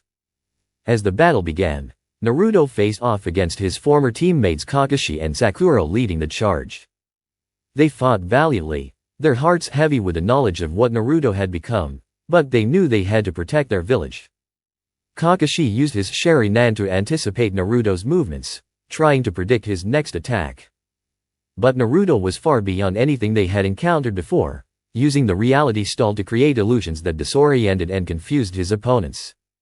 Sakura charged forward with her immense strength, determined to land a blow, but Naruto effortlessly dodged her strike. "You're strong, Sakura, but this isn't the way," he called, a hint of regret in his voice. "Then stop this madness, Naruto," she shouted back, frustration and pain evident in her tone. With a wave of his hand, he activated the Time Stone, slowing the flow of time around Sakura and Kakashi. They struggled to move, their motions appearing as if they were trapped in molasses. "Just give up. You cannot win against me," he declared, enjoying the sense of power coursing through him. The tables had turned, and he was no longer the outcast, he was the conqueror. But just as Naruto prepared to deliver the final blow, he felt a surge of emotion, a brief moment where he remembered his childhood, the friendships he had forged, the bonds he had fought to protect. The flickering light of his former self ignited within him, but it was overshadowed by the darkness of his ambition. Suddenly, the ground shook as the Raikage, the leader of Kumagakuer, joined the fray, accompanied by a contingent of elite shinobi. "Naruto," he shouted, his voice booming. "You will not take Konoha while I'm still breathing." The Raikage charged forward, his lightning-infused fists ready to strike. Naruto quickly used the space stall to evade the attack, but the force of the Raikage's speed was overwhelming. Their clash sent shockwaves through the village, the two titans locking in combat. "Do you truly think you can bring unity through tyranny?" the Raikage demanded, his face a mask of determination. I don't need your approval. I am creating a world where we no longer have to fear each other." Naruto shouted back, frustration seeping into his voice. As the battle escalated, Naruto realized he was facing not just powerful shinobi but a deep conflict within himself. The more he fought, the more he questioned the cost of his actions. He was losing friends, allies, and the very essence of what he had fought for all his life. With each battle he won, the weight of his choices began to press down on him like a suffocating cloak. As he defeated Gaara, Tsunade, Kakashi, and the Raikage, the victory felt hollow. He had achieved dominance over their nations, yet the feeling of triumph was tainted by guilt and confusion. The reality of what he was becoming gnawed at his conscience. Each life lost, each village brought to its knees left a scar on his heart. In the quiet moments after the battles, he could hear their cries echoing in his mind, whispering doubts that unsettled his very core. "Am I truly the hero I believed I could be?" he asked himself as he sat alone in the dimly lit ruins of a conquered village. "Or am I just a tired in the making?" He looked at his hands, trembling slightly as the memories of the defeated flashed before him. He had once dreamed of a world united in peace, yet here he was, forging a path through bloodshed and destruction. The Infinity Stones had given him unimaginable power, but at what cost? That night, he dreamt of the faces of those he had fought against. Gaara's determined gaze, Tsunade's heartbroken expression, and the fierce resolve of his former teammates haunted him. The weight of their disappointment weighed heavily on his heart, a constant reminder of the person he had left behind. As dawn broke, Naruto stood at the edge of a cliff, overlooking the remnants of Tsunagakure and Konoha. The sun rose in brilliant hues, casting a golden light over the lands he had conquered. Yet he felt no joy, only a profound sense of loss. He closed his eyes, contemplating his next move. The resistance would grow stronger, and he would need to face not only the villages but also the consequences of his actions. Could he continue this path? Was there a way to achieve his vision without sacrificing everything he held dear? Determined to find answers, he reached out to the lingering consciousness of Thanos, seeking guidance. Is this the path to greatness? Is this what true power means? The silence was deafening, and as he opened his eyes, he felt a renewed resolve. He would not allow the darkness to consume him. He would find a way to reshape the world while still holding on to his humanity. But first, he needed to prepare for the inevitable conflict that awaited him. The 5 great nations would not remain silent for long, and Naruto knew he had to brace himself for the repercussions of his choices. As the sun continued to rise, casting a warm glow over the horizon, Naruto turned away from the cliff, ready to confront his destiny. He would face the resistance with all the power he possessed, but deep within, he vowed to seek a path that would not lead him into darkness. It was time to confront not only the shinobi world but also the turmoil raging within himself. The battles ahead would not just determine the fate of nations, they would decide who he truly was. With the conquest of the 5 great nations underway, Naruto felt his sense of urgency to solidify his power and establish a new order. He was no longer the naive boy chasing after recognition. He had transformed into a ruler who commanded fear and respect. As he surveyed the remnants of the conquered villages, he began to envision his empire, a realm unified under his iron fist, yet cloaked in the guise of peace. Naruto convened a summit of loyal followers, a council made up of those who had pledged their allegiance to him during his rise. This council consisted of formidable shinobi from the villages he had defeated, including former leaders and strong allies who recognized the futility of resisting him. Each brought unique skills and insights, and Naruto intended to use them to cement his rule. From this day forth, he declared, standing at the head of a grand table, the gathered shinobi watching him intently, we will create a new world order. The chaos of the past must end. I will appoint leaders for each nation who will answer only to me. He glanced around the room, gauging their reactions. There was a mixture of fear and respect, and Naruto reveled in it. I expect loyalty and obedience.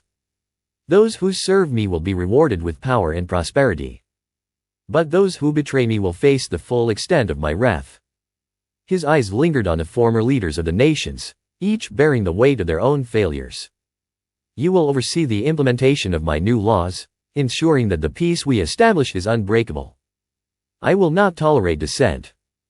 Our first step is to disband any remaining forces loyal to the old ways. The meeting continued as they discussed a new governance structure, a hierarchy that put Naruto at the apex, the god king of his newly formed empire. The role of each council member was defined, with territories divided among them to rule and enforce Naruto's will. As the council concluded, Naruto found himself lost in thought. He envisioned a world where wars were a distant memory, where he would be revered not just as a ruler but as a god. The Infinity Stones, now fused with his very being, whispered promises of absolute power and control. Over the following weeks, Naruto worked tirelessly to establish his reign. He traveled from village to village, addressing the citizens with grand speeches, painting a vision of unity and strength. He depicted himself as their savior, a leader destined to guide them away from the pain of their past. "I will protect you," he declared to a crowd in the heart of the Land of Rain, where once violent storms had ravaged the land. "Under my rule, we will be free from fear. Together, we will build an era of prosperity that no one can threaten." The crowd responded with a mixture of cheers and hesitance.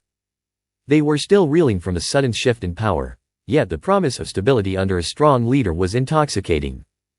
For Naruto, the cheers were a balm to his fraying conscience. They affirmed his decision to conquer rather than coexist. As the months passed, the infrastructure of his empire began to take shape. He implemented strict laws that ensured loyalty, and dissent was dealt with swiftly and brutally. His council members ruled their territories with an iron grip, their allegiance to Naruto unwavering. They shared his vision, one of domination, where no one would dare challenge the God King. Yet, within the grandeur of his empire, shadows lurked. Each village had its factions, those who secretly plotted against him or questioned his methods. Naruto sensed their presence and dealt with them decisively, using the stones to instill fear and obedience. The Power Stone unleashed upon dissonance served as a stark reminder of the consequences of defiance. Despite the tight control he maintained, Naruto found it increasingly difficult to suppress the nagging doubts that crept into his mind. With every life he took, every rebellion crushed, a piece of his soul felt lost. He began to reflect on what it truly meant to be a ruler. One night, standing atop a newly constructed palace that loomed over the Land of Wind, Naruto looked out across the landscape that stretched before him. The moonlight bathed the village in a silvery glow, illuminating the remnants of what had once been a vibrant community, now reduced to shadows of obedience. He thought of Konoha, the friends he had left behind, the bonds he had sacrificed. Memories of his childhood flooded his mind, the laughter, the camaraderie, the dream of becoming Hokage not for power, but to protect those he loved. "Is this the legacy I wanted?" he whispered to the night, his voice carried away by the wind. He felt the weight of his choices pressing down on him, the cost of his ambition growing heavier with each passing day. Naruto clenched his fists, frustration boiling within him. He had set out to create a better world, one free from pain, yet here he was, an architect of suffering. In his pursuit of strength, he had forgotten the very ideals that had driven him as a child. The laughter of his friends was replaced by silence, a painful reminder of what he had lost. The echoes of the past haunted him. Sakura's tears, Sasuke's angry defiance, and Kakashi's disappointment played like a reel in his mind. Had he truly betrayed them all? As he grappled with these thoughts, he felt a deep sense of isolation creep into his heart. The more he sought to distance himself from the vulnerability of his past, the more he realized he was becoming what he once despised, a tyrant. The Infinity Stones pulsed with energy, as if sensing his turmoil. They promised him power beyond imagination, yet he couldn't shake the feeling that the price of this power was his humanity. With every conquest, he saw the fear in the eyes of the people, fear that would never translate into the loyalty he craved. What kind of ruler would he be if he could only inspire fear? Would he be remembered as a god? Or would his name be whispered with hatred, a tyrant who took by force? Naruto turned away from the view, stepping back into the dimly lit palace. The echoes of his past continued to whisper, but now they were joined by the voices of his new subjects, the cries of those who had suffered under his rule. As he walked through the empty halls, he felt the walls closing in, the weight of his choices bearing down on him. He knew he had to make a decision. Could he continue this path of conquest, or was there a way to reclaim the ideals he once held dear? The power of the Infinity Stones coursed through him, offering promises of omnipotence, but at what cost? He needed to find a balance, a way to maintain his power while also striving for the peace he once sought. The God King he had become would need to evolve. He would need to find a way to unite rather than divide, to create a world where fear didn't rule, but hope did. The journey ahead was fraught with challenges. The resistance would grow bolder, emboldened by his apparent vulnerabilities. Yet, within him stirred a desire to prove that he was more than a conqueror. If he truly wanted to reshape the world, he would have to find a way to wield his powers without succumbing to the darkness that threatened to consume him. As dawn broke over the horizon, casting a warm glow over the palace, Naruto felt a flicker of determination ignite within him. It was time to redefine what it meant to be a ruler. He would take the first step toward true leadership, one that transcended the fear he had instilled. The sun rose, and with it, a new resolve blossomed in his heart. He would confront the resistance head-on, but he would also begin to sow the seeds of unity and understanding. It was a dangerous gamble, but it was one he was willing to take. With newfound clarity, Naruto stepped into the light, ready to face whatever challenges lay ahead. He would either rise as a true leader of his people or fall, consumed by the very darkness he sought to wield. The path was uncertain, but he would forge it with determination, seeking a world where he could become the hero he always wanted to be, not just for himself but for everyone he had left behind. In the weeks following the establishment of his empire, whispers of discontent began to circulate through the villages Naruto had conquered. What had started as tentative compliance with his rules slowly morphed into a burgeoning rebellion. Disgruntled shinobi, former village leaders, and ordinary citizens found common ground in their shared disillusionment with the God King's oppressive governance. These rebels, calling themselves the Shinobi Liberation Front, operated in the shadows, launching small-scale attacks against Naruto's forces. They sabotaged supply lines, spread propaganda against him, and recruited more villagers who felt the weight of his iron fist. The notion of resistance began to spread like wildfire, fueled by the stories of those who had suffered under Naruto's brutal reign. Their leader was a former shinobi from the Land of Water, a skilled strategist who had once fought alongside Naruto in the Chunin exams. His name was Kaido, and he possessed the charisma and tactical mind necessary to unite those who sought to oppose Naruto. Kaido became a symbol of hope for the oppressed, embodying the ideals of freedom and justice that Naruto had abandoned. As the rebellion gathered momentum, Naruto received reports of their activities. His eyes narrowed as he read through the details of their defiance. They were bold, these rebels, emboldened by the belief that they could reclaim their lives. This angered him. He had sacrificed so much to bring order to the chaos, yet here they were, spitting in the face of his vision. Determined to crush the rebellion before it could gain further traction, Naruto convened his council, where he revealed his plan to deal with the growing unrest. "We cannot allow this insurrection to fester," he said, his voice steady yet laced with frustration. "We will strike at the heart of the rebellion. Kaido believes he can rally the people against me. We will show them the consequences of defiance." His council members nodded in agreement, their faces etched with fear and determination. They knew the cost of rebellion all too well. Naruto decided to use the full extent of the Infinity Stones to demonstrate his might. He tapped into the Power Stone, channeling its energy to enhance his physical strength and chakra reserves. With this power, he would make an example of the rebels. The first major engagement occurred in the outskirts of the Land of Water, where Kaido's forces had established a makeshift camp. Using the Space Stone, Naruto teleported himself and a contingent of elite shinobi directly into the heart of the rebel stronghold. The element of surprise was his ally. As he materialized in the camp, the rebels were caught off guard, panic erupting as they scrambled to prepare for battle.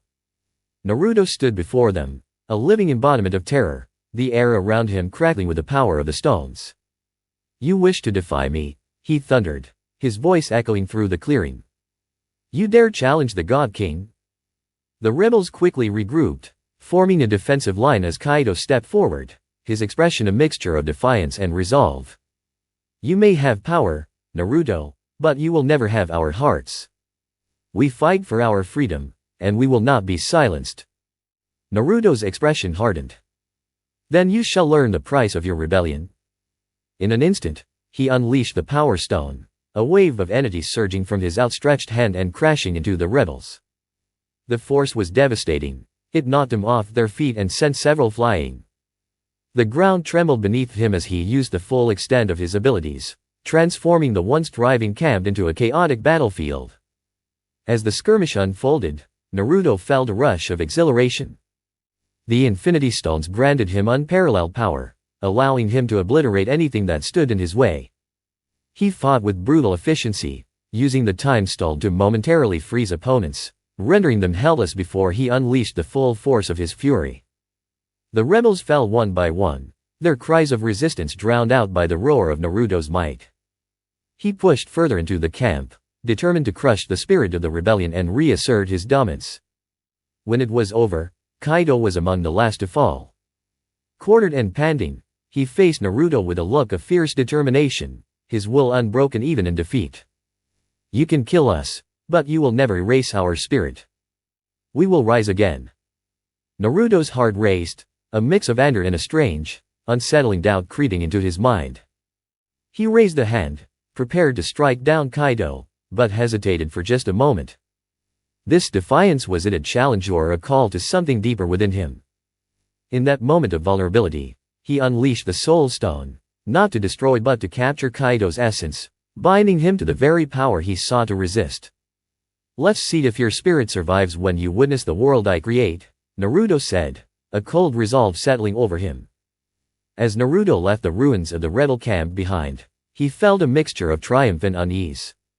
He had crushed the insurrection, but the battle had left a mark on him. The faces of the fallen rebels haunted his thoughts, especially Kaido's fierce defiance. The way the young leader had stood against him, unwavering even in the face of annihilation, lingered in his mind. In the days that followed, the news of his brutal suppression spread throughout the villages.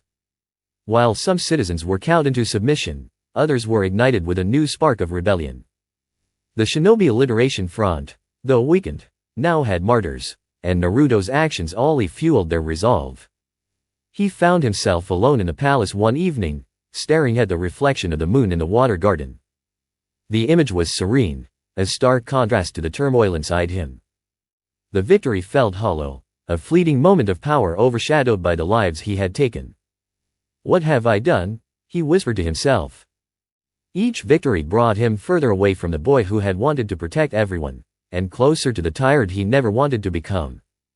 The weight of the Infinity Stones pulsed heavily within him, reminding him of the cost of his ambition. Naruto remembered the faces of those in Konoha, his friends, his family, how they would view him now. He had abandoned the ideals he once cherished, trading them for power and control. In doing so, he had lost sight of the very purpose behind his initial quest for peace. He could hear the whispers of the villagers, those who now lived in fear of his wrath. He could feel the dread in their hearts, the hatred that brewed beneath the surface. Was this the peace he sought? Was this the legacy he wanted to leave behind? Each day that passed brought with it the lingering question, could he truly bring about a world where everyone lived in harmony, or was he destined to reign as a dictator, forever feared but never loved? The answer remained elusive, sliding through his fingers like grains of sand. As the moon rose higher, Naruto made a silent vow to himself. He would not let this be his end. He would find a way to reconcile the power he wielded with the values he once held dear. He would show the world that he could be a leader who inspired hope rather than fear, a ruler who sought peace through understanding rather than oppression. But deep down, he knew that the path to redemption would not be easy. The rebellion would rise again, fueled by the fire he had ignited with his brutal suppression. And with each clash, he would have to confront the darkness within himself, the very darkness that threatened to consume everything he had ever cared about. With a heavy heart and a newfound determination, Naruto turned away from the garden, ready to face the storm that lay ahead. The rebellion was not just a challenge to his rule, it was a challenge to his very soul, and he would not back down. He would find a way to turn the tide, to forge a future that could honor the dreams of the boy he once was. The coming days would test him more than any battle had before, forcing him to confront the true cost of power and the price of his ambition. But Naruto was prepared to fight, not just for his empire, but for the chance to reclaim his humanity amidst the chaos he had wrought. The journey was far from over, and he would face it head-on, a ruler and a warrior, determined to carve a new path forward, one where he could finally bring peace to the world no matter the cost. As days turned into weeks, the thrill of conquest began to fade, replaced by a disconcerting sense of isolation. The more power Naruto wielded through the Infinity Stones, the more he felt distanced from his own humanity. Once surrounded by friends and allies who had shared in his dreams, he now found himself in a world where trust was a liability and emotions were distractions.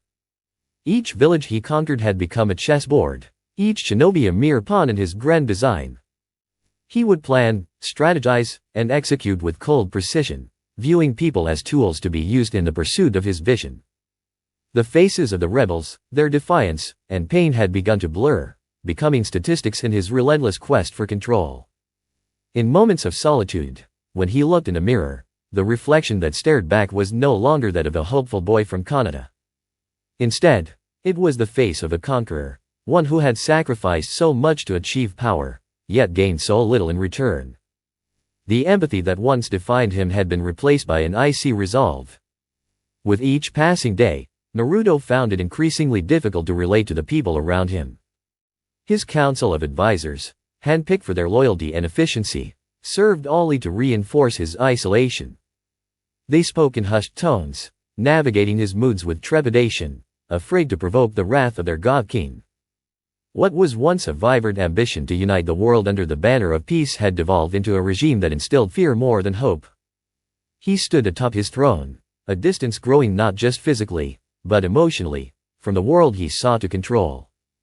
Tensions began to rise among his former allies, the ones who had once fought alongside him in battles that had seemed so noble. People like Sakura and Sasuke, who had believed in Naruto's vision of a better world, found it difficult to reconcile the man they knew with the tyrant he was becoming. One evening, they gathered in the grand hall of his palace, the atmosphere thick with unease. Naruto lounged on his throne, surveying the room with a calculating gaze. Sakura stepped forward, her eyes filled with determination and concern. "Naruto, we need to talk," she said, her voice steady despite the fear that rippled through her. "This isn't the way. You're ruling through fear, and it's pushing people away. You're becoming just like the very thing you fought against." "Fear is a powerful tool, Sakura," he replied, his tone dismissive. "It keeps people in line. It brings order. You don't understand the weight of what I'm trying to achieve." "But at what cost?" Sasuke interjected, his voice sharp and challenging. "You're losing yourself. You're losing us. You were never meant to be a tyrant." Naruto felt a surge of anger at Sasuke's words, but beneath the anger lay an unsettling truth. "You think I want this?" he snapped, rising from his throne, his presence towering over them. "I'm trying to save this world from itself. To bring about a peace that was never achievable before." Sakura stepped closer, undeterred by his fury. "You're not saving anyone if you continue down this path. You're just repeating the cycle of violence. The villagers fear you, and fear doesn't create peace. It breeds rebellion." Naruto clenched his fists, the entity of the Infinity Stone swirling around him, fueling his anger. "You don't know what it's like to wield this kind of power. You don't understand the sacrifices I've made. I can't allow weakness to prevail." Sasuke's gaze hardened. "And what about our friendship? What about the bonds we forged? You're isolating yourself, and it's destroying you. This isn't the Naruto we believed in." For a moment, Naruto wavered, the weight of their words pressing down on him like a physical force. He could feel the cracks in his resolve, the deep-seated loneliness that had seeped into his heart. But the thought of losing control, of allowing sentiment to cloud his judgment, was more than he could bear. "Enough," he shouted, his voice echoing off the stone walls. "If you can support my vision, then you're in my way. And I won't hesitate to remove anyone who threatens my goal." As the tension in the room reached a breaking point, Naruto saw the disappointment in their eyes, the betrayal that brewed within them. He had always prided himself on being a leader who fought for his friends, yet here he was, standing against them, a tyrant in his own right. Their expressions hardened into resolve, and as they turned to leave, he felt a pang of regret that he couldn't shake. This was the moment he had feared, the realization that he had lost the very people who had once been his family. In the days that followed, the rift between Naruto and his former allies grew wider. Sakura and Sasuke began to rally support among the other villagers, speaking out against the oppressive regime Naruto had created. They reminded people of the bonds of friendship, love, and trust that had once united them. As the resistance began to gain momentum, Naruto retreated into the depths of his palace, grappling with the void that had opened within him. In his isolation, he began to fully embrace the idea of his godhood. The Infinity Stones had granted him powers that transcended human limits, and perhaps that was the point. He could shape reality itself, manipulate time, and harness the very essence of life and death. Why should he be bound by the emotions that once governed his actions? The universe had given him the opportunity to rise above humanity, and now it was his duty to maintain that order. With each passing day, he spent hours alone, experimenting with the stones, pushing the boundaries of his abilities. He came to understand their nature on a deeper level, tapping into the raw potential they offered. He would manipulate the reality stone to create illusions that could distract or confuse, bending the fabric of existence to suit his needs. The time stone allowed him to view countless possibilities, showing him the many paths his future could take, but he chose to focus solely on the path that aligned with his vision. Each action he took had a purpose, a design that only he could see. Embracing this newfound understanding, he began to envision himself not just as a leader, but as a deity, a god in a shinobi world. The idea thrilled him, filled him with a sense of purpose he hadn't felt in weeks. He was above them now, he would dictate the course of history. As he practiced his powers, he forced himself to let go of the connections he once cherished. They were distractions, weaknesses. The world could not be unified through love and friendship. It required strength, control, and the willingness to do what was necessary. He could not afford to be tied down by the past, nor could he allow those around him to threaten his grand design. With a newfound fervor, he began to plot the next phase of his reign.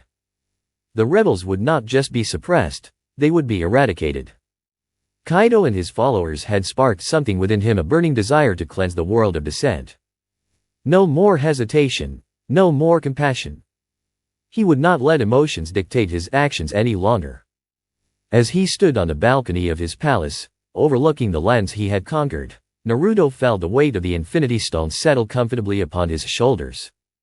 He was no longer just a shinobi, he was a god among men, destined to reshape the world according to his vision. The whispers of rebellion would soon be silenced, and the villagers would come to understand the true meaning of power. He would usher in an era of peace, forged in the fires of his resolve and maintained through absolute authority. The vision he had always yearned for was within his grasp, and nothing would stand in his way. In that moment, Naruto fully embraced his destiny, a dark shadow stretching over the world as he prepared to unleash his will upon it. He had sacrificed much for his power, but now, he would show everyone the true cost of defiance. With a resolute heart, he turned from the balcony, ready to take the next step in his godly reign. The resistance would pay for their defiance, and he would make sure they understood the futility of opposing the one who had transcended humanity itself. The world would bend to his will, and he would reign supreme, a god among mortals, unyielding and alone. The quiet peace that enveloped Naruto's newly established empire was suddenly shattered by whispers of a challenger, a figure of great power who emerged from the shadows, intent on dethroning the God King. Word spread quickly among the villages that a mysterious shinobi, a legendary warrior from an alternate dimension, had come to confront Naruto. Rumors depicted him as a master of all elements, a force capable of rivaling even the Infinity Stones themselves. His name was Kaido, a warrior of formidable reputation, rumored to possess a technique that could disrupt even the most powerful of jutsu. He appeared to be a blend of myth and reality, a figure whose very presence instilled hope among the oppressed and fear among Naruto's loyal followers. As Kaido's reputation grew, so did the resolve of the rebel factions, who saw in him their potential savior. Naruto received the news with mixed feelings.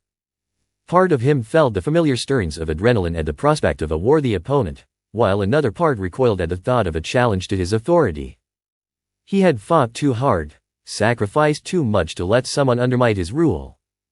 One fateful day, Kaido made his presence known, appearing in the heart of Naruto's palace during a public address to the citizens. The hall was filled with his loyal followers, and the atmosphere crackled with anticipation.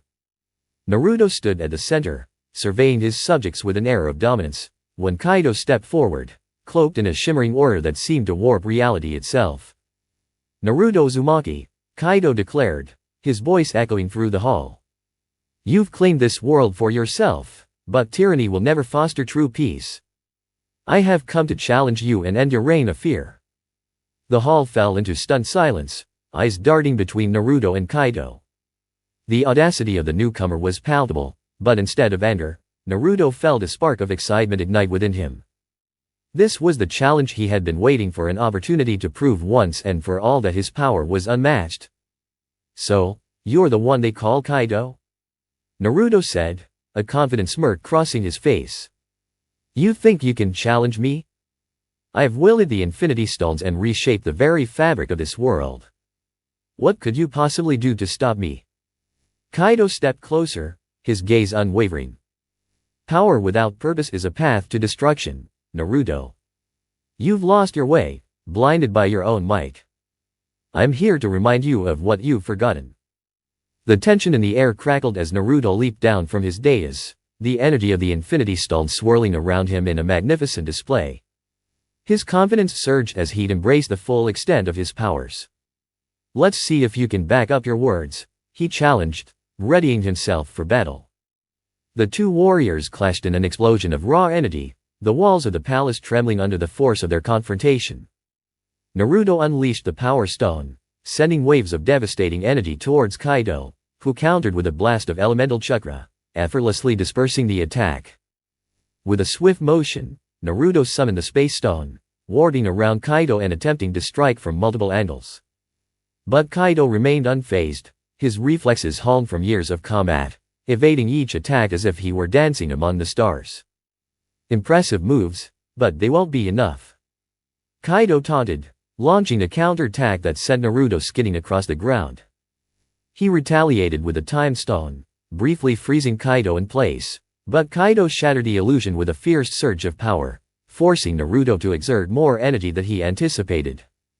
As the battle raged on, Naruto's confidence began to wane. Kaido's mastery of elemental jutsu was unlike anything he had faced before. Each move he made was fluid, calculated, and instinctual. The very fabric of the battlefield shifted with each strike, leaving Naruto scrambling to maintain control over the Infinity Stones. With each clash, Naruto's resolve was tested. Kaido had not only matched his power but also challenged the foundations of his beliefs. In the heat of battle, the memories of his friends of Sakura and Sasuke flooded back to him, and the weight of his choices pressed down upon him. Was this path truly the one he wanted to follow? Was his vision of peace worth the cost of his humanity? "Why do you cling to this path?" Kaido shouted amid the chaos. "You're a hero, Naruto. You fought for a better world. Don't let the darkness consume you." Naruto's heart raced. Kaido's words pierced through the haze of power and pride, forcing him to confront the reality of his actions. The battles he had fought, the lives he had taken, were they truly leading to the peace he sought? Or had he simply become the very monster he had vowed to defeat? In that moment of vulnerability, Naruto felt the swirling energy of the Infinity Stones begin to falter. He stumbled, the power sliding through his fingers like sand. Kaido seized the opportunity, launching a final, devastating attack that sent Naruto crashing to his knees. As he gasped for breath, surrounded by the remnants of his empire's glory, Naruto looked up at Kaido. "Why?" he managed to whisper, the weight of his choices heavy in the air. "Why do you fight for them?" "Because I believe in hope, in the bonds we forge with one another," Kaido replied, his tone shifting from confrontation to compassion. "You don't have to walk this path alone. You can still change, Naruto. You can still find your way back to the person you once were. Those words struck deep, igniting a flicker of warmth in Naruto's heart that he had long since buried under layers of ambition and power. He remembered the laughter of his friends, the way they had fought beside him, how they had believed in him even when he had lost faith in himself. A moment of clarity washed over him. I wanted to protect everyone, he murmured, his voice breaking. But I've only created more pain. I thought power would bring peace, but it's just made me alone. As Naruto struggled to rise, the Infinity Stones flared in response to his emotional turmoil. For the first time in ages, he felt a connection to their energy and understanding that went beyond mere conquest. The powers he wielded were not meant to isolate him, they were a means to unite, to heal the scars of the past. Kaido stepped back, sensing the shift within Naruto. You have a choice, he said softly. You can choose to continue down this path of destruction, or you can use your power for the good you once sought. The people are waiting for you to return to them. Naruto's gaze hardened as he pushed himself to his feet, the energy of the Infinity Stone swirling around him once more, but this time, it was different. It pulsed with the rhythm of his heartbeat, resonating with a newfound sense of purpose. The choices he had made were not set in stone, he had the power to change, to evolve. I will not be a monster, he declared, a fierce determination igniting within him. I will redefine my path, and I will create a future where everyone can live in peace. As Naruto summoned the Infinity Stones once again, he felt their power surge in harmony with his resolve. This time, he would not wield them as a weapon of fear, but as a tool for understanding and unity. He would confront the consequences of his actions, not through domination, but through reconciliation. Kaido nodded, a look of approval gracing his features. That's the spirit. You are more than a power you possess, Naruto. You have the ability to inspire, to lead with compassion. Show them who you really are. With renewed vigor, Naruto faced Kaido once more. This was not merely a battle for supremacy, it was a defining moment in his life. He would prove not only to Kaido but also to himself that he was capable of change. I'm ready, Naruto said, the energy of the Infinity Stones radiating a brilliant light around him. Let's finish this. Their clash resumed, but now there was a different energy in the air, a sense of purpose that fueled Naruto's every move. He skillfully combined the powers of the Infinity Stones, not to destroy, but to transform the battlefield into a testament of hope and strength. Kaido mirrored his resolve, pushing himself to match Naruto's newfound power. The clash of their jutsu created shockwaves that echoed across the land, but this time, it was not about who would fall, but about who would rise. Each attack was a step toward understanding, each block a reminder of the bonds they both held dear. As the battle intensified, Naruto found himself tapping into the Soul Stone, not just as a weapon, but as a way to connect with Kaido on a deeper level. He reached out with his mind, bridging the gap between them, feeling the weight of their shared experiences, the losses, the victories, the hope for a better tomorrow. Kaido sensed this shift, his own resolve bolstered by Naruto's determination. You are not alone, he reminded Naruto as they fought. Together, we can make this world a better place. The clash reached its peak, an explosion of light that engulfed them both.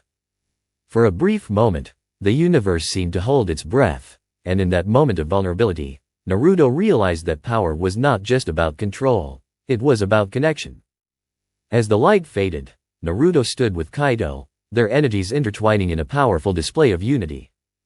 Together, they had forged a new path, one that would guide them forward, beyond the darkness that had threatened to consume them. The battle had transformed into something greater, a moment of clarity that would redefine not just their futures, but the fate of the world they sought to protect. They stood side by side, ready to face whatever challenges lay ahead, united in purpose and vision. In that moment, Naruto understood that true strength was not just in power, but in the ability to rise above and embracing the connections he had once taken for granted. He had found his way back to the light, and with Kaido by his side, he would lead the way toward a brighter tomorrow. As the brilliant light faded and the dust settled, the battlefield lay silent.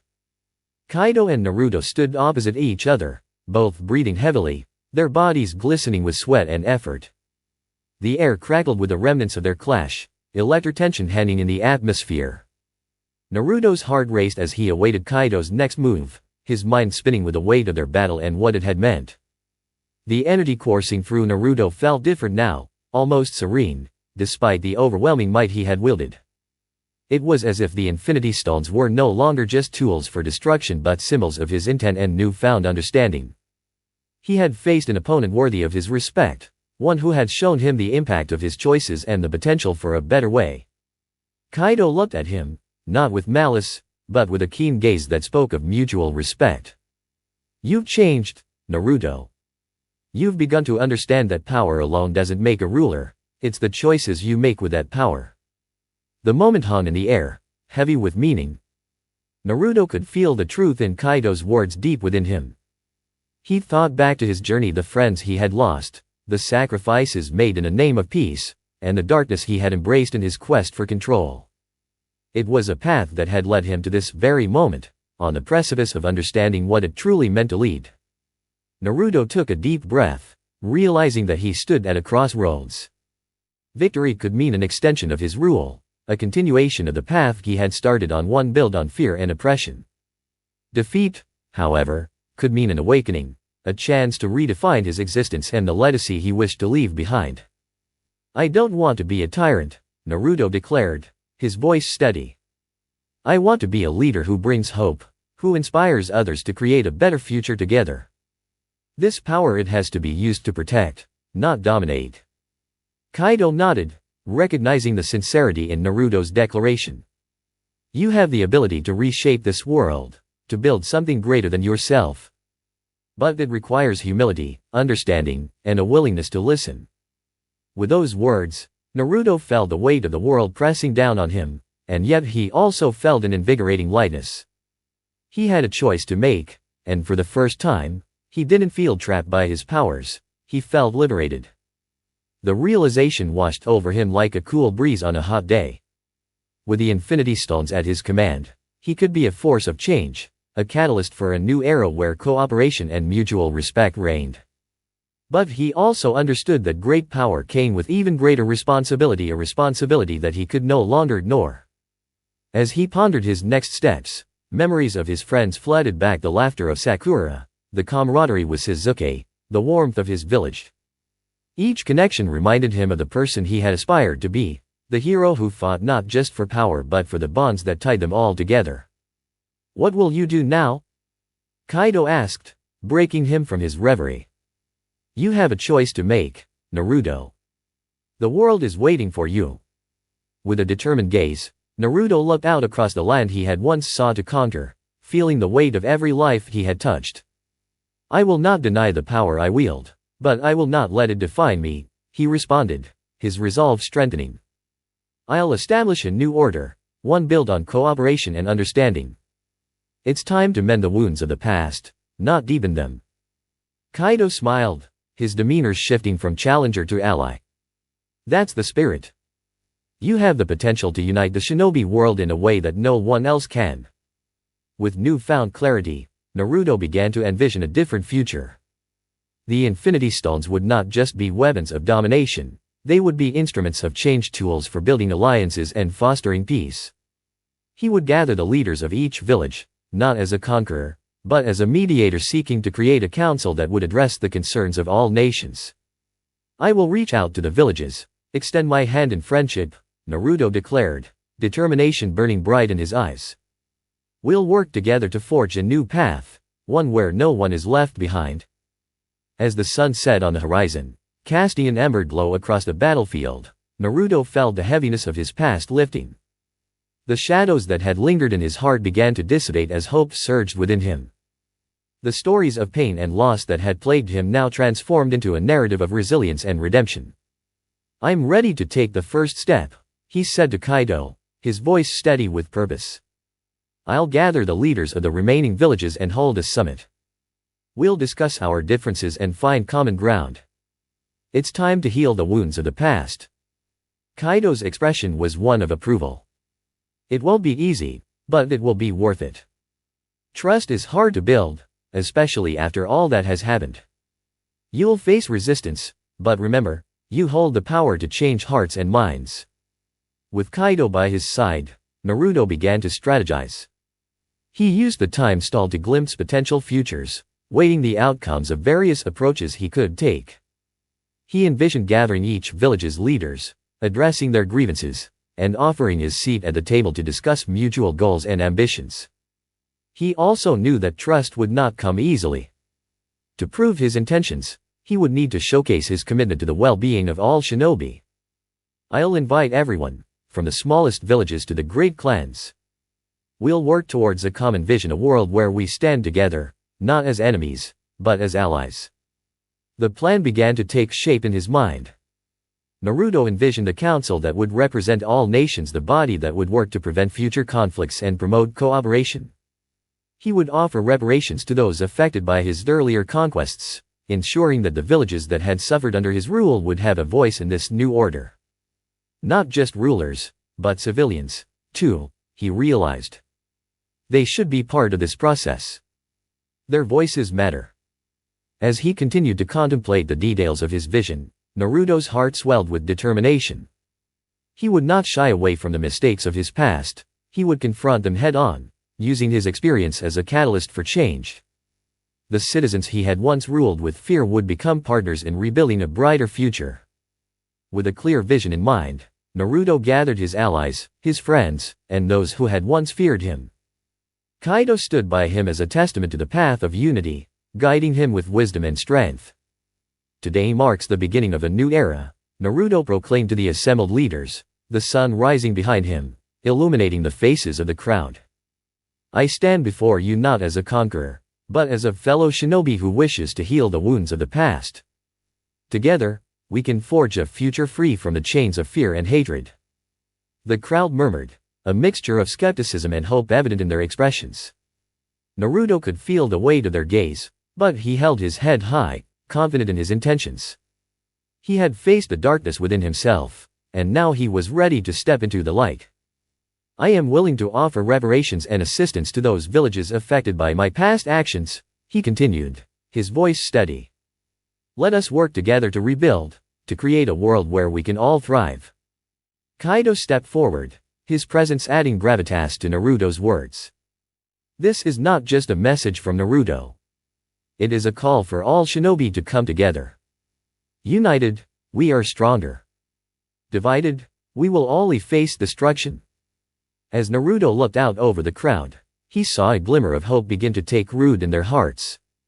The seeds of change had been sown, and he was determined to nurture them into a flourishing garden of unity. In the days that followed, Naruto set to work building bridges between the villages. He traveled extensively, meeting with leaders and communities, listening to their concerns, and sharing his vision for a united future. Each meeting reinforced his resolve and revealed the depth of the challenges that lay ahead. But he faced resistance. Many shinobi were hesitant to accept him, still remembering the terror he had instilled in their villages. Some saw him as a threat, while others remained skeptical of his intentions. There were those who believed he could never truly change, that the darkness within him would always resurface. During one particular meeting with the leaders of the Sand Village, Naruto faced a fierce opponent, a seasoned shinobi who had lost family during his campaigns. The man stood before him, his eyes blazing with anger. How can we trust you after everything you've done? You've taken so much from us. What guarantee do we have that this is not just another ploy for power? Naruto felt the weight of those words, piercing him like 1,000 daggers. He had come to understand that trust would not be granted freely. It must be earned through actions, not mere promises. I cannot erase the pain I have caused, he admitted, his voice steady. But I can show you that I am committed to change. I will devote my powers to rebuilding what has been broken, to ensuring that our past mistakes do not define our future. In that moment, Naruto knew that acceptance of his past was a crucial part of his journey. He would face the ghosts of his decisions, acknowledge the pain he had caused, and strive to do better. It was a burden he would carry, but one that would also inspire him to remain true to his mission. With each village he visited, he shared stories of his own struggles, his moments of doubt, and the transformative power of friendship. As he opened up about his journey, he began to see glimmers of understanding in the eyes of those who had once regarded him with suspicion. As weeks turned into months, Naruto's efforts began to bear fruit. Slowly but surely, the skepticism started to wane, replaced by cautious optimism. The leaders began to engage with him, expressing their own visions for a united future. The council was formed, a diverse gathering of shinobi from all walks of life, each bringing their unique perspectives and ideas. They debated, collaborated, and forged new agreements that would guide their nations into a new era of cooperation. Naruto found himself not just leading, but listening, encouraging dialogue and fostering a sense of community among former rivals. It was during one of these council meetings that Naruto stood before them, a renewed sense of purpose igniting within him. "We are not defined by our past, but by our actions moving forward," he proclaimed.